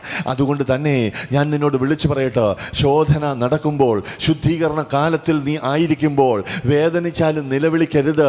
ഇതിനപ്പുറം നിനക്കൊരു സന്തോഷം വെച്ചിട്ടുണ്ട്. നീ മണവാളൻ്റെ അടുക്കലേക്ക് പോകുന്നൊരു രാത്രിയുണ്ട്. ഹല്ലേലൂയ. അവിടേക്ക് ചെല്ലുമ്പോൾ അവൻ ചെങ്കോൽ നിന്റെ നേരെ നീട്ടും. കൃപ, ഹല്ലേലൂയ, കരുണ നിനക്ക് വേണ്ടി കാണിച്ചു തരുവാൻ ഇടയാകും. ഹല്ലേലൂയ. ആയിരങ്ങൾ പതിനായിരങ്ങളുള്ള ഒരു മഹാരാജ്യത്തിൽ ആ കൂട്ടത്തിൽ ഒരുവളായിട്ടല്ല, നീ രാജാവിൻ്റെ രാജ്ഞിയായി തീരും. നിനക്കൊരു പ്രത്യേക മാനം എൻ്റെ ദൈവം കരുതി വെച്ചിട്ടുണ്ട്. ഇന്ന് സഹിക്കുന്നത് നാളെ ഗുണത്തിന് കാരണമാകും. ഇത് മനസ്സിലാകുന്നവരുണ്ടെങ്കിൽ കരങ്ങൾ ചാട്ടടിച്ച് ദൈവത്തെ സ്തുതിക്കുവാൻ തുടങ്ങുകയും. എന്താ നമ്മുടെ ചുമതല? എന്താ നമ്മുടെ ചുമതല? ഞാൻ ഇങ്ങനെ പറയട്ടെ, അന്നത്തെ കാലത്ത് ശൂശന്റെ രാജധാനിയിൽ ചെന്ന് നോക്കുകയാണെങ്കിൽ ചരിത്രം പഠിക്കുന്നവർക്ക് ഇതിൻ്റെ പടങ്ങൾ കാണാം കേട്ടോ. ഹല്ലേലൂയ. പലർക്കും ഇതിൻ്റെ മോഡലുകൾ കാണുവാനിടയാകും. ഭയങ്കര ഒരു സ്റ്റഡിയായത്. അന്തപുരത്തിൽ നിന്ന് രാജാവിൻ്റെ സന്നിധി വരെ എത്തിപ്പറ്റുവാൻ നീണ്ട ഒരു ഇടനാഴിയുണ്ട് കേട്ടോ.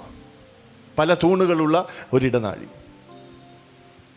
ഒരറ്റത്ത് ശുദ്ധീകരണം കഴിഞ്ഞ് സുഗന്ധവർഗം ഏറ്റുവാങ്ങിയ ഹല്ലേലൂയ എസ്തർ, ഹല്ലേലൂയ, ഈ ഇടനാഴിയുടെ ഒരറ്റത്ത് നിന്ന് നടന്ന് ഹല്ലേലൂയ മുമ്പോട്ട് പോകുമ്പോൾ മനസ്സിലാകേണ്ടുന്ന കാര്യം എന്താണെന്ന് അറിയാമോ? അപ്പുറം ഇപ്പുറം, അപ്പുറം ഇപ്പുറം രാജാവിൻ്റെ ഭടന്മാർ പലര് നിൽപ്പുണ്ട്. ആയുധധാരികളാണ്, വീരശൂര പരാക്രമികൾ. കൊള്ളരുതാത്ത ഒരെണ്ണത്തിനെ കൊട്ടാരത്തിൽ അടുപ്പിക്കാത്ത രാജാവ് ഉള്ളതിൽ ഏറ്റവും നല്ലതിനെയാണ് അവിടെ പിടിച്ചു നിർത്തിയിരിക്കുന്നത്. കണ്ടാൽ തന്നെ ഒരു ചന്തമാണ്. ആ ചന്തമുള്ള പടയാളികൾ, ആരോഗ്യമുള്ള പടയാളികൾ, വീരന്മാർ, ശൂരന്മാർ, പരാക്രമികളായ പടയാളികൾ ഇങ്ങനെ ഓരോ തൂണിൻ്റെ അടുക്കലും നിൽക്കുമ്പോൾ അവരുടെ മധ്യത്തിലൂടെയാണ് എസ്തർ മണവാട്ടിയായി വിളിക്കപ്പെട്ടവൾ നടന്ന് രാജാവിൻ്റെ അടുക്കലേക്ക് പോകുന്നത്. പടയാളികൾ മനുഷ്യരാ, അറിയാവുന്നവർ എത്ര പേരുണ്ട്? കയ്യിൽ കുന്തമുണ്ട്, അരയ്ക്ക് ബെൽറ്റ് കെട്ടിയിട്ടുണ്ട്. പക്ഷേ ആ മനുഷ്യൻ മൂക്കിലൂടി ശ്വാസം വിടുമ്പോൾ എന്ന സുഗന്ധം അകത്തേക്ക് വരുന്നതെന്നറിയാമോ? 10 പടയാളികൾ ഉണ്ടെങ്കിൽ 8 എണ്ണത്തിൽ 6 എണ്ണത്തിൽ ഒരു ചിന്ത ഉളവാകും. ഇവളുടെ മണം ഇത്രയ്ക്കാണെങ്കിൽ രണ്ടെണ്ണമെങ്കിലും ചിന്തിക്കും. അവൾ ഒരെണ്ണമെങ്കിലും ചിലപ്പോൾ കണ്ണടിച്ച് കാണിച്ചെന്നിരിക്കും. എസ്തർ രാജാവിൻ്റെ അടുക്കൽ എത്തണമെങ്കിൽ വഴി നിൽക്കുന്ന പടയാളിയുടെ മസിൽ കണ്ടാൽ പറ്റത്തില്ല. അവൻ കണ്ണടിക്കുമ്പോൾ കൂടെ പോയാൽ പറ്റത്തില്ല. ഞാൻ ഇവർക്കുള്ളവൾ അല്ല, അവനു വേണ്ടി തിരഞ്ഞെടുക്കപ്പെട്ടവളാണ് എന്ന ബോധ്യത്തോടും അവൻ്റെ അടുക്കൽ എത്താൻ ലക്ഷ്യമിട്ട് മുമ്പോട്ട് നടന്നെങ്കിൽ മാത്രമേ പറ്റത്തുള്ളൂ. ഇത് മനസ്സിലാകുന്നവരുണ്ടെങ്കിൽ ശക്തിയോടെ കരങ്ങൾ ചേർത്തടിച്ചുകൊണ്ട് ദൈവത്തെ ഒന്ന് സ്തുതിക്കുക. എന്നിട്ട് പറ, ഞാൻ വിളിക്കപ്പെട്ട വ്യക്തിയാണ്. ലോകത്തിനോ അതിൻ്റെ മോഹങ്ങൾക്കോ എന്നെ ആകർഷിക്കുവാൻ ഞാൻ അനുമതി കൊടുക്കുകയില്ല. ലോകത്തിലുള്ള യാതൊന്നും എന്നെ കണ്ണടിച്ച് കാണിച്ചാൽ, കയ്യാട്ടി വിളിച്ചാൽ ഞാൻ പോവുകയില്ല. ഞാൻ വിശ്വസ്തയായി എൻ്റെ മണവാളനു വേണ്ടി കാത്തിരിക്കും. ഈ ഒരുക്കത്തിൻ്റെ പർപ്പസ്, ശുദ്ധീകരണത്തിൻ്റെ പർപ്പസ്, സുഗന്ധവർഗം എന്ന് പറഞ്ഞാൽ ലക്ഷോപലക്ഷം രൂപയുടെ സുഗന്ധവർഗമാണ് ഒരു രാജ്ഞിയുടെ മേൽ ചിലവഴിക്കപ്പെടുന്നത്. അതിൻ്റെ പർപ്പസ്, അതിൻ്റെ ഉദ്ദേശം എന്താണ്? രാജാവിൻ്റെ സന്തോഷമാണ്, വഴി നിൽക്കുന്ന പടയാളിയുടെ സന്തോഷമല്ല. അല്ല, രാജാവിനെ സന്തോഷിപ്പിക്കുവാൻ വിളിക്കപ്പെട്ട നീ നമ്പർ 1, നിന്റെ ചുമതല എന്താണ്? വിശ്വസ്തത ആചരിക്കുവാൻ ചുമതലയുള്ളവളാണ്. നീ അത് ഗ്രഹിക്കണം. രാജാവിന് വേണ്ടി നീ നിന്നെ തന്നെ സൂക്ഷിക്കേണ്ടുന്നത് ആവശ്യമാണ്.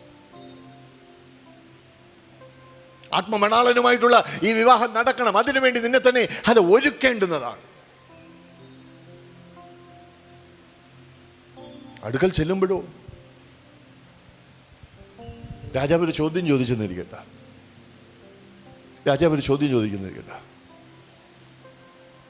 എസ്തറിന്റെ പുസ്തകം വായിച്ചാൽ കുറച്ചുകൂടെ ആഴ്ത്തി മനസ്സിലാവും. രാജാവ് ചോദിക്കുകയാണ്, എന്തിനാ എന്നെ കെട്ടിയത്?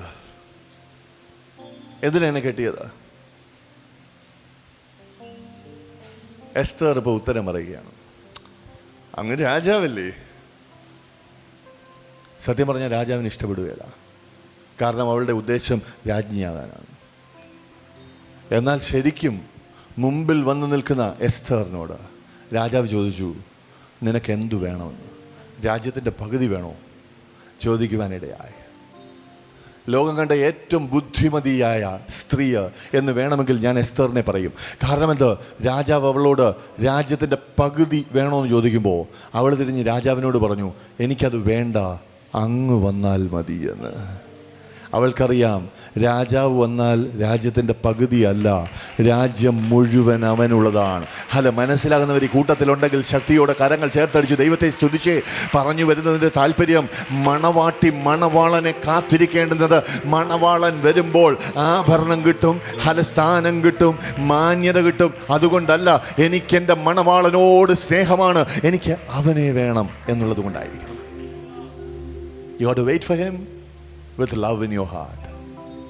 സ്നേഹത്തോടെ അവന് വേണ്ടി കാത്തിരിക്കുവാൻ നീ വിളിക്കപ്പെട്ടിരിക്കുകയാണ്. ഇത് നീ മനസ്സിലാക്കണം. ക്രിസ്തുവിൻ്റെ മണവാട്ടിയായി നീ വിളിക്കപ്പെട്ടിരിക്കുന്നുവെങ്കിൽ നിന്റെ കാത്തിരിപ്പിൻ്റെ പ്രചോദനം എന്താണ്? അത് മണവാളന് പ്രധാനപ്പെട്ടതാണ്.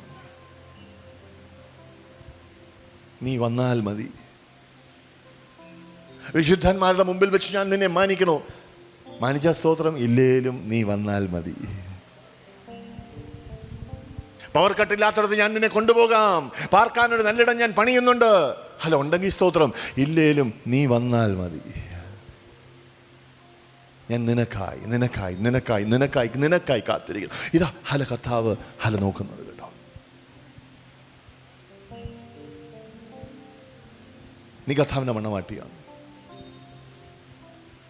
ക്രിസ്തുവിൻ്റെ ശരീരം, ക്രിസ്തുവിൻ്റെ മണവാട്ടി. മൂന്നാമതൊരു നിലയിലൂടെ പറയാം, ഇന്നതിനെ സമയമുള്ളൂ. നമ്മൾ സഭയായി ആരാണ്? ഇത് ദൈവഗൃഹം എന്ന് പറഞ്ഞാൽ ദ ഫാമിലി ഓഫ് ഗാഡ്.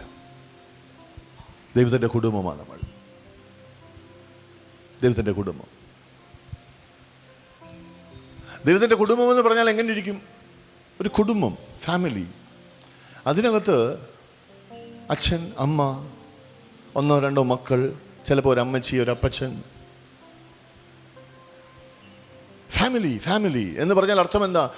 ഇതിനകത്ത് ഏറ്റവും അധികമായി നീ മനസ്സിലാക്കേണ്ട കാര്യം, ഇത് ബന്ധങ്ങളുള്ള ഒരു സ്ഥലമാണ്. ഇറ്റ്സ് ഫിൽഡ് വിത്ത് റിലേഷൻഷിപ്സ് കേട്ടോ. എന്ന് പറഞ്ഞാൽ ഹല്ലേലൂയ, സഭയ്ക്കകത്തിരിക്കുന്നവൻ ദൈവഗൃഹത്തിൽ ഭാഗവക്കാണ്, ദൈവിക കുടുംബത്തിൽ അംഗമാണ് എന്ന വെളിപ്പാട് പ്രാപിച്ചു കഴിഞ്ഞാൽ ഈ കൺവെൻഷൻ വരുന്നത് പോലെ വന്ന് പോയാൽ പോരാ. ആശീർവാദം പറയാൻ പോലും ഹല്ലേലൂയ സമയം കൊടുക്കുകയില്ല, ഓട്ടമാണ്. എന്തിനാ? ഹല്ലേലൂയ, അടുത്ത ആൾ ഇറങ്ങുന്നതിന് മുമ്പ് താഴെ എത്തണം. ഫസ്റ്റ് എത്തിയ കപ്പൊന്നുമില്ല ഇവിടെ.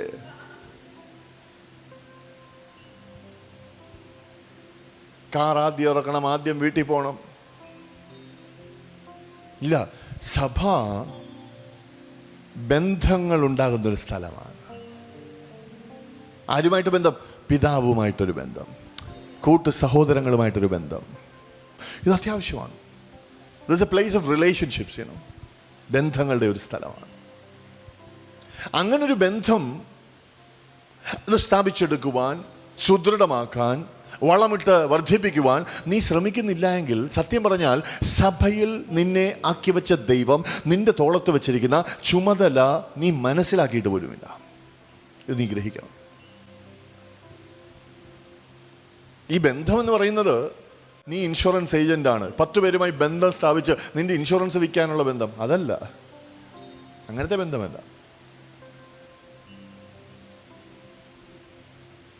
ബാങ്ക് മാനേജറെ നീ ഡെപ്പോസിറ്റ് പിടിക്കാനും, വീട്ടിൽ ബാംഗ്ലൂരിൽ നിന്ന് കൊണ്ടുവന്ന സാരി ഹല്ലേലൂയ പെട്ടിക്കകത്ത് വെച്ചിരിക്കുന്ന നീ അത് വിൽക്കാനും ബന്ധങ്ങൾ സ്ഥാപിക്കാൻ സഭയ്ക്കകത്ത് വരരുത്.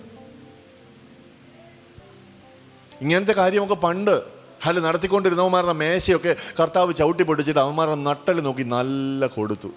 അറിയാവുന്നവർ എത്ര പേരുണ്ട്? വെറുതെ അടി വാങ്ങിക്കരുത് കേട്ടോ. ബന്ധങ്ങളുണ്ടാകണം. എന്തു ബന്ധമാണ്? ഹല്ലേലൂയ, ആത്മീക ബന്ധങ്ങൾ. ഈ ആത്മീക ബന്ധം എന്ന് പറഞ്ഞാൽ എങ്ങനെ ഇരിക്കും? ഇതുകൂടി നീ അറിയണം കേട്ടോ. അതൊരു സൗഹൃദമല്ല, നീ ഗ്രഹിക്കണം. സൗഹൃദം എന്ന് പറഞ്ഞാൽ എന്താണ്? 2 സുഹൃത്തുക്കൾ തമ്മിലുള്ള ഏറ്റവും വലിയ പ്രത്യേകത എന്താണെന്നറിയാമോ? ആ ബന്ധത്തിൻ്റെ പ്രത്യേകത എന്താണെന്നറിയാമോ? നിനക്ക് എന്തൊക്കെ കുറവുണ്ടെങ്കിലും നിന്റെ സുഹൃത്ത് ആ കുറവുകളോടുകൂടി നിന്നെ സ്വീകരിക്കും, നിന്റെ സുഹൃത്തായിരിക്കും, നിന്നോട് ചേർന്ന് ഒത്തുപോകും. മനസ്സിലാകുന്നവരുടെ പേരുണ്ട്. പക്ഷേ നിനക്ക് കുറവുകൾ ഉണ്ടെങ്കിൽ, ക്രമീകരണം ആവശ്യമാണെങ്കിൽ, നിന്നെ തിരുത്തുന്ന 3 ബന്ധങ്ങളുണ്ട്. ഹല്ലേലൂയ. ഏതൊക്കെയാണെന്നറിയാമോ? ഒന്ന്, ഹല്ലേലൂയ, നിന്റെ മാതാപിതാക്കളുമായുള്ള ബന്ധം. അവർ നിന്നെ തിരുത്തിയില്ലെങ്കിൽ നീ സമൂഹത്തിന് തന്നെ ഒരു പണിയാണ്. 2, ഹല്ലേലൂയ, നിന്നെ ചിലത് പഠിപ്പിക്കുവാൻ തക്കവണ്ണം നിന്റെ ജീവിതത്തിൽ അധ്യാപകരായി ദൈവം അയക്കുന്ന ചിലരുണ്ട്. 3, ആത്മീകർ. യഥാർത്ഥ ആത്മീകൻ അറിയാം, sometimes to be kind you need to be unkind. മനസ്സിലാകുന്നവരുടെ പേരുണ്ട്. യഥാർത്ഥ ആത്മീകൻ അറിയാം, കർത്താവ് ഹല്ലേലൂയ ആവശ്യമുള്ളിടത്ത് ബാലശിക്ഷ കഴിക്കുന്നവനാണ്. ഹല്ലേലൂയ, പോകുന്നതിലെ പോട്ടെ എന്ന് വിചാരിക്കുന്നവനല്ല. ഹല്ലേലൂയ, നീ പോകുന്നത് നാശത്തിലേക്കാണെന്ന് അറിയുമ്പോൾ പോകുന്നതിലെ പോട്ടെയെന്ന് നിന്നെ നോക്കി വിചാരിച്ച് ചുമ്മാതടങ്ങിയിരിക്കാൻ പറ്റുന്നവൻ, അവനാ നിന്റെ ഏറ്റവും വലിയ ശത്രു. ഇത് കുഴിയിലോട്ടാ, ഇത് ചെയ്യരുത് എന്ന് പറഞ്ഞിട്ട് നീ കേൾക്കുന്നില്ലെങ്കിൽ നിന്റെ കയ്യെ പിടിച്ചു വലിച്ച് തിരിച്ചു കൊണ്ടുവരുവാൻ ശ്രമിക്കുകയും അത്യാവശ്യമെങ്കിൽ നിന്റെ കരണ കൊറ്റി നോക്കി ഒരിടം തരുവാൻ ബന്ധപ്പെടുകയും ചെയ്തവൻ, അവനാണ് നിന്റെ സുഹൃത്ത്. മനസ്സിലാകുന്നവർ സ്വോത്രം ചെയ്തേ. അവനാ നിനക്ക് ദൈവം തന്നിരിക്കുന്ന ഉതകുന്ന സഹോദരൻ. പലർക്കും ഇത് തലയ്ക്കകത്ത് കയറത്തില്ല. പലരും എന്ത് ചെയ്യുമെന്നറിയാമോ? നീ ബീഡി വലിക്കുമ്പോൾ കൂടെ വലിക്കുന്നവൻ അവനാ സുഹൃത്തെന്ന് വിചാരിക്കും. നീ സ്മാളടിച്ച് നിന്റെ കരളില്ലായ്മപ്പെട്ട് പോകുമ്പോൾ ഹല്ലേലൂയ, ഇത്ര നീ ടാങ്ക് ആണോ, ഇനി അടിക്കാൻ പറ്റുമോ എന്ന് ചോദിച്ച് പ്രോത്സാഹിപ്പിക്കുന്നവനാ നിന്റെ സുഹൃത്തെന്ന് വിചാരിക്കും. നോ. യഥാർത്ഥ ആത്മീകൻ അവൻ തിരുത്തലുകൾ പറയും, അവൻ വെറുതെ പറയുകയല്ല. ഹല്ലേലൂയ, അവൻ്റെ ഉള്ളിലുണ്ടല്ലോ ഒരു ഭാരം ദൈവം കൊടുക്കുന്നതാണ്. ഹല്ലേലൂയ, ദൈവം അവൻ്റെ ഉള്ളത്തിൽ പ്രേരിപ്പിക്കും. ഹല്ലേലൂയ, പ്രേരിപ്പിച്ചിട്ട് പറയും, ഈ വ്യക്തിക്ക് വേണ്ടി ഞാൻ എൻ്റെ രക്തം ചിന്തിയതാണ്, അവൻ്റെ ജീവിതം പാഴായി പോകുവാൻ നീ അനുവദിക്കരുത്. ഹല്ലേലൂയ, അവനോട് സംസാരിക്കാൻ എനിക്ക് നിന്റെ നാവ് വേണം, അവൻ്റെ ജീവിതത്തെ വീക്ഷിക്കുവാൻ എനിക്ക് നിന്റെ കണ്ണുകൾ വേണം, അവനെ പിടിച്ചു വലിക്കുവാൻ നിന്റെ കൈകളുടെ പ്രയോജനം എനിക്ക് വേണം. നീതിയുടെ ആയുധങ്ങളായി അവ എൻ്റെ കൈകളിൽ താ എന്ന് പറയുവാനിടയാകും. ആ വിളി കേട്ടവനാണ് നിന്റെ യഥാർത്ഥ ആത്മീക സുഹൃത്ത്. അങ്ങനെ ഒരുവൻ ദൈവത്തിൽ നിന്ന് നിയോഗം ഏറ്റെടുത്ത് നിന്റെ അടുക്കൽ വന്ന് നിന്നെ തിരുത്തുവാൻ നോക്കുമ്പോൾ നീ അവനെ തെറി പറഞ്ഞിട്ട് കാര്യമില്ല, തല്ലാൻ ചെന്നിട്ട് കാര്യമില്ല, അവനുമായി കൂട്ടുവെട്ടിയിട്ട് കാര്യമില്ല. ഹല്ലേലൂയ, അത് നിന്റെ നാശത്തിന് കാരണമാകും. ഒരു ആത്മീക ബന്ധത്തിനകത്ത് തിരുത്തലുണ്ട്. തിരുത്തൽ മാത്രമേ ഉള്ളൂ, അല്ല, ഒരു കൈത്താങ്ങലുണ്ട്, സപ്പോർട്ട്. അത് വാക്കിനാലാകാം, ആശ്വാസവാക്കുകളാലാകാം, ആവശ്യത്തിനുതകുന്ന പ്രവർത്തികളാലാകാം, കണ്ണുനീരോടെ രാത്രിയാമങ്ങളിൽ കഴിക്കുന്ന പ്രാർത്ഥനകളാലാകാം ആ കൈത്താങ്ങ് നടക്കുന്നത്. കൂട്ടത്തിൽ ഏതാണെങ്കിലും നിന്റെ ആവശ്യത്തിന് പൈസ തരുന്നവൻ മാത്രമല്ല നിനക്കുതകുന്നവൻ. ഹല്ലേലൂയ, നിന്റെ ആവശ്യത്തിന് നീ പോലും അറിയാതെ നിനക്ക് വേണ്ടി കണ്ണുനീരൊഴുക്കുന്ന ഒരുത്തനുണ്ടെങ്കിൽ ഞാൻ പറയും, പണക്കാരനേക്കാൾ അധികം പ്രാർത്ഥിക്കുന്നവനെ നീ വില കൊടുത്ത് കൂടെ കൊണ്ട് നടന്നോണം. പ്രാർത്ഥിക്കാൻ 10 പേരുണ്ടെങ്കിൽ പണം എതിരിയെങ്കിലും ഒക്കെ വരും. മനസ്സിലാകുന്നവർ സ്വത്രം ചെയ്തേ. Give value for the right things. കേട്ടോ, ദൈവത്തിൻ്റെ കുടുംബം അത് ബന്ധങ്ങളുടെ സ്ഥലമാണ്. ആത്മീക ബന്ധങ്ങൾ ഉണ്ടാകും. വചനം പറഞ്ഞു കൊടുക്കുന്ന, വചനപ്രകാരം ജീവിക്കുവാൻ നിർബന്ധിക്കുന്ന, വചനം വിട്ടുപോകുന്നിടത്ത് തിരുത്തലുകൾ നിർദ്ദേശിക്കുന്ന, ആവശ്യമെങ്കിൽ ശിക്ഷിക്കുന്ന ബന്ധങ്ങൾ നിന്റെ ജീവിതത്തിൽ ഉണ്ടാകണം.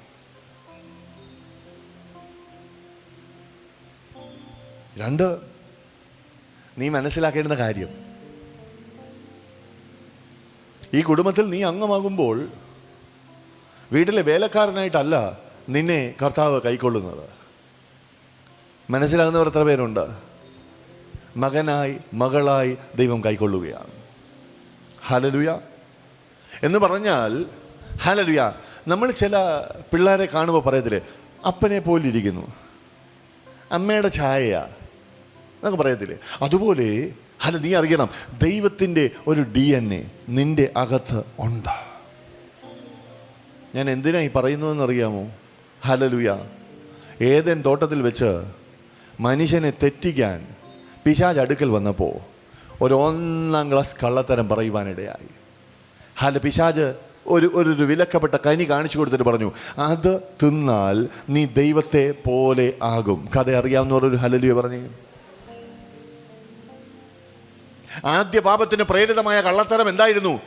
ഹല്ലേലൂയ, ആദമും ഹവ്വയും വിചാരിച്ചു അത് തിന്നേച്ച് വേണം ഇനി ദൈവത്തെ പോലെ ആകാമെന്ന്. യാഥാർത്ഥ്യം എന്താണെന്നറിയാമോ? ദൈവം ഈ മനുഷ്യനെ സൃഷ്ടിക്കാൻ തീരുമാനിച്ചപ്പോൾ പറഞ്ഞു, ഹല്ലേലൂയ, നമുക്ക് നമ്മുടെ സാദൃശ്യത്തിലും സ്വരൂപത്തിലും മനുഷ്യനെ ഉണ്ടാക്കാം. പറഞ്ഞതിൻ്റെ അർത്ഥം എന്താ? ഇപ്പോഴേ അവർ ദൈവത്തെ പോലെയാണ്. Hallelujah, hallelujah, hallelujah. ഞാൻ പറയുന്നതിൻ്റെ അർത്ഥം, നീ ഇനി ഏതാണ്ടൊക്കെ ചെയ്ത് കഴിയുമ്പോൾ ക്രിസ്തുവിനെ പോലെ ആകും എന്ന് പറഞ്ഞ് ഹല്ലേലൂയ നിന്നെ തെറ്റിദ്ധരിപ്പിക്കുവാൻ, തന്മൂലം ഈ ദൈവകൃപ പ്രാപിക്കുന്നതിൽ നിന്ന്, ആത്മീക ജീവിതത്തിൽ നിന്ന് നിന്നെ അന്യപ്പെടുത്തുവാൻ പിശാച് പല തന്ത്രങ്ങളുമായി നിന്റെ അടുക്കൽ വരും. പക്ഷേ ഹല്ലേലൂയ, നീ ഇനി ഇങ്ങനെ ചെയ്ത്, ഇനി ഇങ്ങനെ ചെയ്ത്, ഇനി ഇങ്ങനെ ചെയ്ത് എന്ന് പട്ടികയായി 12 കാര്യം അവൻ നിന്റെ അടുക്കൽ കൊണ്ടുവരുമ്പോൾ നീ അവനോട് തിരിച്ചു പറയണം, വീണ്ടും ജനിച്ച മാത്രയിൽ കർത്താവ് എന്നെ തൻ്റെ രൂപത്തിലേക്ക് പുനർസൃഷ്ടി ചെയ്തിരിക്കുകയാണ്. ഞാനിന്ന് കർത്താവിനെ പോലെയാണ്. അതുകൊണ്ട് ഞാൻ അവൻകിൽ നിന്ന് അധികാരം ഏറ്റെടുത്ത് നിന്നെ നോക്കി പറയട്ടെ, യേശുവിൻ്റെ നാമത്തിൽ. കർത്താവിൻ്റെ വായിൽ നിന്ന് പുറപ്പെടുന്ന വചനത്തിന് എത്ര ശക്തിയുണ്ടോ? ഹല്ലേലൂയ, അതേ വചനം നിന്റെ വായിൽ നിന്ന് പുറപ്പെടുത്താൽ അത്രയും തന്നെ ശക്തിയോടെ പുറപ്പെടുവാൻ തക്കവണ്ണം ഇടയാകും. ഇത് മനസ്സിലാകണമെങ്കിൽ ചിലപ്പോൾ വീട്ടിൽ പോയിരുന്ന് ധ്യാനിക്കണമായിരിക്കും. ചെയ്തോ, ഒരു കുഴപ്പവുമില്ല. ധ്യാനിച്ച് ശക്തി ഏറ്റെടുത്ത് ചിലത് പ്രസ്താവിക്കാൻ തുടങ്ങ്. നിന്റെ മേൽ നിന്ന്, നിന്റെ തലമുറയുടെ മേൽ നിന്ന്, നിന്റെ സാമ്പത്തികത്തിൻ്റെ മേൽ നിന്ന്, നിന്റെ ബിസിനസ്സിന് മേൽ നിന്ന് ഒക്കെ ചില കെട്ടുപാടുകൾ എടുത്തുകൊണ്ട് പിശാച് ഓടുവാൻ പോകുകയാണ്. ഹല്ലേലൂയ. ആ DNA നിന്നിൽ പകർന്ന് നിന്നെ ദൈവം മകനായി മകളായി തീർത്തിരിക്കുകയാണ്. ഇതൊരു ഭയങ്കര കാര്യമാണ്. നീ ഏറ്റെടുക്കുക. ദൈവ കുടുംബത്തിൽ നീ അംഗമാണ്. പിതാവ് ഒരുവനേ ഉള്ളൂ. പ്രായഭേദമേന്യേ ഈ കുടുംബത്തിലുള്ള ബാക്കിയെല്ലാം മക്കളാണ്. തല കയറുന്നവർ എത്ര പേരുണ്ട്? മക്കളാണ്. നീ ഒരു ദൈവ പൈതലാണ്, ദൈവത്തിൻ്റെ മോനാണ്, മോളാണ്. ഇത് നീ ഗ്രഹിക്കുവാനിട. ഇതൊരു ഭയങ്കര വെളിപ്പാടാണ്. നീ ഏറ്റെടുക്കണം. It can change your life. എന്തിനാ ഞാനിങ്ങനെ പറയുന്നത്? മിക്കവാറും പേര് ദൈവത്തിൻ്റെ അടുക്കൽ ആവശ്യങ്ങളുമായി ചെല്ലുമ്പോൾ അവരുടെ മനസ്ഥിതി ഈ ഇംഗ്ലീഷുകാരൻ പറയുന്ന പോലെ ബെഗ് ബോറോ സ്റ്റീൽ ആണ് കേട്ടോ. അവർ ദൈവത്തിൻ്റെ അടുക്കൽ ചെന്ന് പിച്ചക്കാരനെ പോലെ ബെഗ് ചെയ്യും. എനിക്ക് ഈ വിടുതൽ, ഇത്തിരി പൈസ, എൻ്റെ ആവശ്യം നടത്തി തരണേ. ബെഗ്. ഒത്തിരി പേർക്ക് ദൈവത്തോട് ചോദിക്കുന്ന ദൈവം തരും എന്ന ഉറപ്പില്ല. കിട്ടിയാൽ പോലും കടം കിട്ടിയതുപോലെയാ. They try to work things out whereby ഈ കടം തീരാൻ. Some people try to steal things. എന്ന് പറഞ്ഞാൽ ഹല്ലേലൂയ, ദൈവത്തിൽ നിന്ന് എന്തെങ്കിലും കിട്ടിയാൽ അത് സന്തോഷത്തോടെ അനുഭവിക്കാൻ ഒക്കത്തില്ല. എപ്പോഴും കുറ്റബോധമാണ്. മനസ്സിലായോ? കള്ളന് ഒരു മുതൽ കിട്ടിയാൽ ഒരു കുറ്റബോധമകത്ത് കിടക്കും, ഒരു പേടി കിടക്കത്തില്ല. അതുപോലെ ദൈവം ഇത് തിരിച്ചെടുത്താലോ? ഒരു കുടുംബജീവിതം എനിക്ക് കിട്ടി, ഇത് നിലനിൽക്കുമോ? എൻ്റെ ആരോഗ്യം നിൽക്കുമോ? പേടിയാ. As though it is something stolen. യഥാർത്ഥ മനസ്ഥിതി എന്തായിരിക്കണം? നീ മനസ്സിലാക്കണം, ഞാൻ മകനാണ്, ഞാൻ മകളാണ്.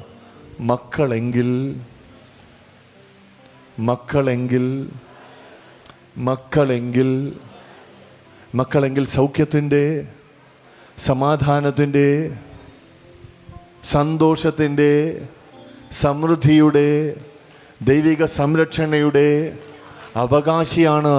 എനിക്ക് അതിനുള്ള അവകാശം ഉണ്ട്. അത് ഏറ്റെടുക്കുവാൻ അധികാരം ഉണ്ട്. ഞാനത് ഏറ്റെടുത്ത് അനുഭവിക്കുമ്പോഴാണ് അപ്പന് ഏറ്റവും അധികം സന്തോഷം ഉണ്ടാകുന്നത്. ഇത് നമ്മൾ ഗ്രഹിക്കുവാനിടയാണ്.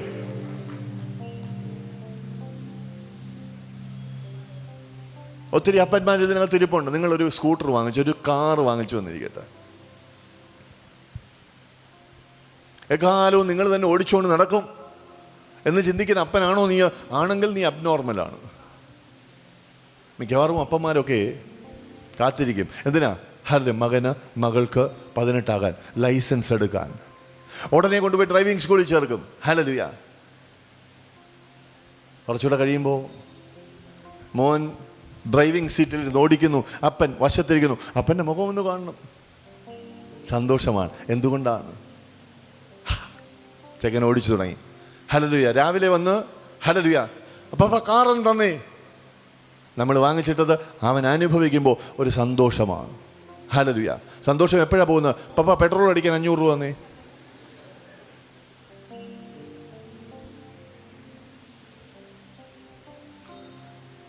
ശരിയാ. പിതാവിന് ഏറ്റവും സന്തോഷം എന്താ? അവൻ കരുതിയിരിക്കുന്നത് മക്കൾ അനുഭവിക്കുമ്പോഴാണ്.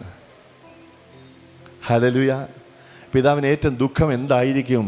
കരുതപ്പെട്ടിരിക്കുന്നത് അനുഭവിക്കാൻ പറ്റാതെ, കഴിയാതെ, അയ്യോ ഇതെനിക്ക് തന്നെ ആണെന്നൊന്ന് സംശയിച്ച് മക്കൾ നിൽക്കുമ്പോൾ. വീട്ടിൽ ചെല്ലുമ്പോൾ ബന്ധമുണ്ട്, വീട്ടിൽ ചെല്ലുമ്പോൾ അധികാരമുണ്ട്, വീട്ടിൽ ചെല്ലുമ്പോൾ അവകാശങ്ങളുണ്ട്. അടുത്തിരിക്കുന്ന ആളെ ഒന്നുകൂടെ തട്ടിപ്പറ, വീട്ടിൽ ചെല്ലുമ്പോൾ ചുമതലകളുമുണ്ട്.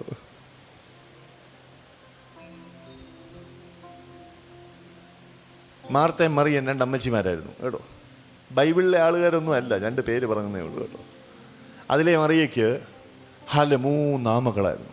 ഒരുത്തൻ ഉഗാണ്ട കേട്ടോ, ഒരുത്തൻ ഹല്ലേലൂയ സുലാൻ, ഒരുത്തൻ സൗദി. ഓരോ ഓണത്തിനും ഓരോ ക്രിസ്മസിനും മറിയ ഇങ്ങനെ കാത്തിരിക്കും, ഇവർ വരുമായിരിക്കും എന്ന് വിചാരിച്ച്. ജനുവരിയിലൊക്കെ വിളിച്ചു പറയും, അമ്മേ ഞങ്ങൾ വരുന്നുണ്ട് കേട്ടോ, താറാവിനെയൊക്കെ റെഡിയാക്കി നിർത്തിയേക്കണേ. അമ്മച്ചി ഇങ്ങനെ താറാവിനെയൊക്കെ തീറ്റിപ്പോറ്റി വെച്ചിരിക്കുകയാണ്, പിള്ളേർ വരുമ്പോൾ വെട്ടാൻ. പക്ഷേ ഓണത്തിന് അവധി തുടങ്ങുന്നതിന് 2 ദിവസം മുമ്പ് മരുമോള് വിളിക്കും. വിളിച്ചിട്ട് പറയും, അമ്മേ ഒരു പ്രത്യേക കാര്യമുണ്ട് കേട്ടോ, അതുകൊണ്ട് അവധി എടുക്കാൻ പറ്റത്തില്ല കേട്ടോ. ഇങ്ങനെ കാത്തിരിക്കുകയാണ്. മിക്കവാറും വീടുകളിൽ നടക്കുന്ന കാര്യമല്ലേ. പക്ഷെ ഒരു ദിവസം ഒരവധി വന്നപ്പോൾ 3 മക്കളും മരുമക്കളും കൊച്ചുമക്കളും എല്ലാം അങ്ങോട്ടും ഇങ്ങോട്ടും പ്ലാൻ ചെയ്ത് അവധി കിട്ടി, അവധി എടുത്തു. എല്ലാം 3 നിന്ന് എയർപോർട്ടിൽ വന്നിറങ്ങി, ടാക്സി പിടിച്ചു. മോളി മെത്തേം തലേണയും പെട്ടിയും ടി വിയും ഒക്കെ ഫിറ്റ് ചെയ്ത് ഹലൊരു 3 ടാക്സിയിലായി ഹല തറവാട്ട് വീട്ടിലേക്ക് വരികയാണ്.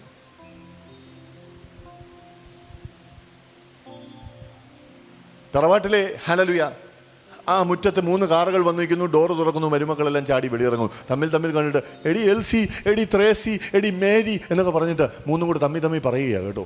ഹലലുയ, ഓ ഇനിയും വേണം അമ്മച്ചി വെച്ചതൊക്കെ തിന്ന് ഒരു 10 ദിവസം ഇവിടെ അവധിക്ക് നിൽക്കാം, എനിക്കൊരു റെസ്റ്റ് ആവശ്യമാണ്, ജോലി ചെയ്ത് ഞാൻ മടുത്ത് കേട്ടോ. 3 കൂടെ നേരെ റെസ്റ്റ് എടുക്കാൻ ഇങ്ങോട്ട് വരികയാണ്. അപ്പോഴാണ് അമ്മച്ചി ഹലലുയ അകത്തുനിന്ന് ഇങ്ങോട്ട് വന്ന്, എടീ തങ്കമ്മേ ആ കസേര ഇങ്ങെടുക്ക് എന്ന് പറയും.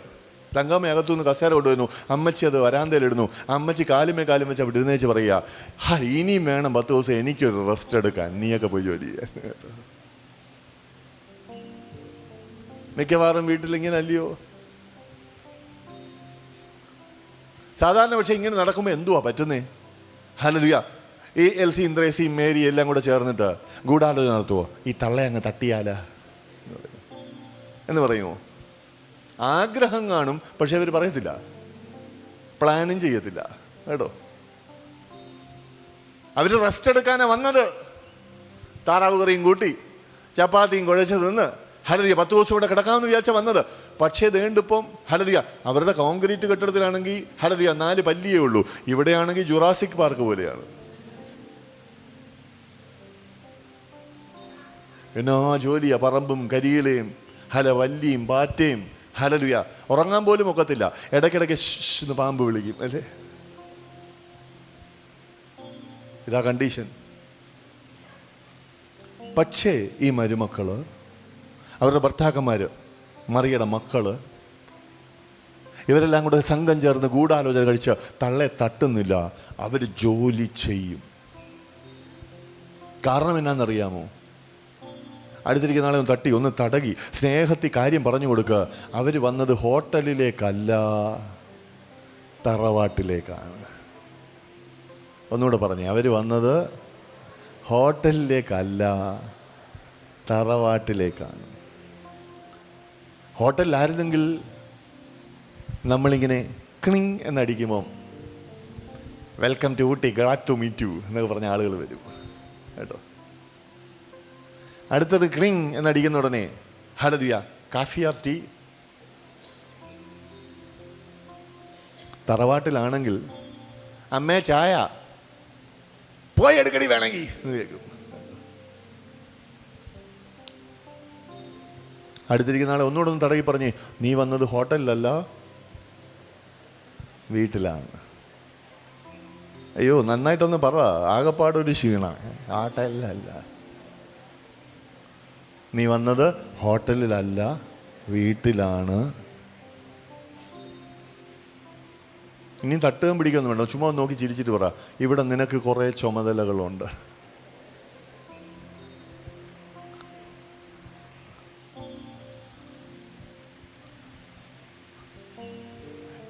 ഒരിക്കലും ഇല്ലാതെ ചില ഞായറാഴ്ചകളിൽ 5 മണിക്കേ നിന്നെ ദൈവം തട്ടി ഉണർത്തും.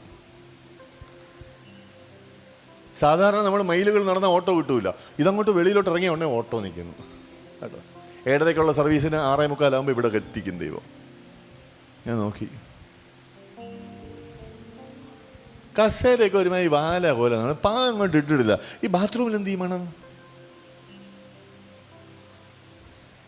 ആ പാസ്റ്റർ ഇങ്ങോട്ട് വരട്ടെ, അങ്ങേരോട് പറയണം ഇതിനകത്തൊക്കെ ഇച്ചിരി ലോഷൻ ഒഴിക്കാൻ, ഈ കസേരയൊക്കെ ഒന്ന് നിരത്തിയിടാൻ പാസ്റ്ററോട് പറയണം. ഞാനൊരു സത്യം പറയട്ടെ, ദൈവം തമ്പുരാനോട് ചോദിച്ചാൽ ദൈവം പറയും, എടാ ഇത് നിരത്താനാണ് ഞാൻ രാവിലെ നിന്നെ ഓട്ടോയിൽ കൊണ്ടുവന്നത്.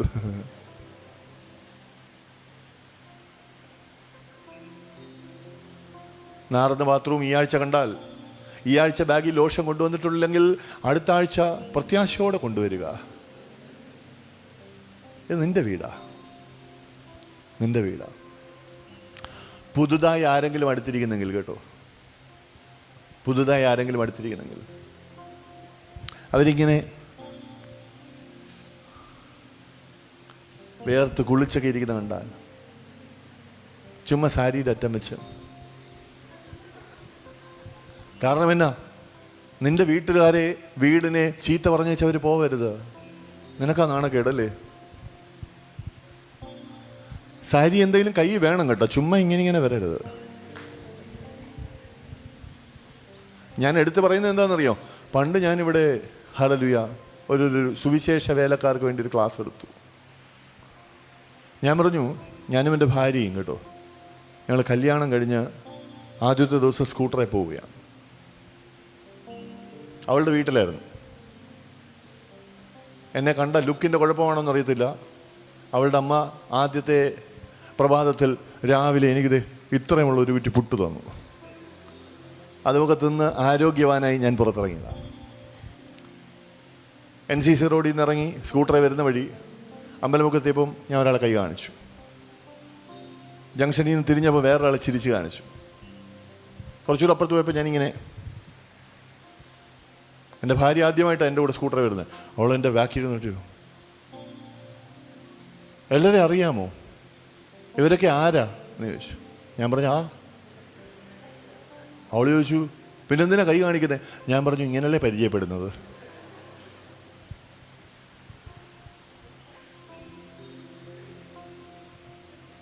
അപ്പോൾ ഞാൻ ഈ കഥ പറഞ്ഞിട്ട് സുവിശേഷ വേലക്കാരോട് പറഞ്ഞു, നിങ്ങൾ സുവിശേഷകരാണ്, നിങ്ങൾക്കൊരു സന്ദേശം പങ്കുവയ്ക്കാനുണ്ട്. അതുകൊണ്ട് മുഖത്ത് കടന്നൽ കുത്തിയ പോലെ ഇരിക്കരുത്. നാട്ടുകാരെ ചിരിച്ച് കാണിക്കണം, കൈ കാണിക്കണം. നമ്മുടെ ഒരു സഹോദരി കേട്ടോ, മരപ്പാലത്തൂടെ പോകുന്ന വഴി നിന്ന് ഒരുത്തനാക്കി ചിരിച്ച് കാണിച്ചു.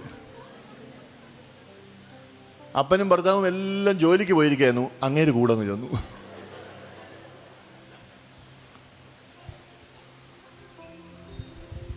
ഞാൻ പറയാത്ത കാര്യമൊന്നും ചെയ്യരുത് കേട്ടോ. വീശുന്ന പോലെ തോന്നാവൂ, വരാൻ വിളിക്കുന്ന പോലെ തോന്നരുത്. പക്ഷെ അത്രയും ചെയ്യണം. വന്നതിന് നന്ദി. പാഷ കാണണമായിരുന്നു, ഭയങ്കര തിരക്കാ. പക്ഷേ അല്ലേ അവിടെ എന്നാരെങ്കിലും പറഞ്ഞാൽ, നീ വീട്ടുകാരനാ, വീട്ടുകാരെത്തിയാ, നീ പറയണം ഞാൻ കൊണ്ടുപോവാം. നേരെ ചുമന്നീ കൊണ്ടുവരണം. കൊണ്ടുവന്നാൽ തിരക്ക് മാറത്തൊന്നുമില്ല. അപ്പം നീ എന്ത് ചെയ്യണം? 5 മിനിറ്റ് സംസാരിച്ചിരിക്കണം, ചുമ്മാ കഥയൊക്കെ പറഞ്ഞു. പേരെന്താ? നാളെ ചോദിക്കണ്ട, നമ്മൾ പെന്തിക്കോസ്തുകാരാ.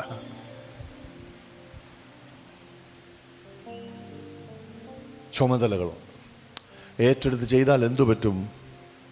ഈ കുടുംബം അനുഗ്രഹിക്കപ്പെട്ടിരിക്കും.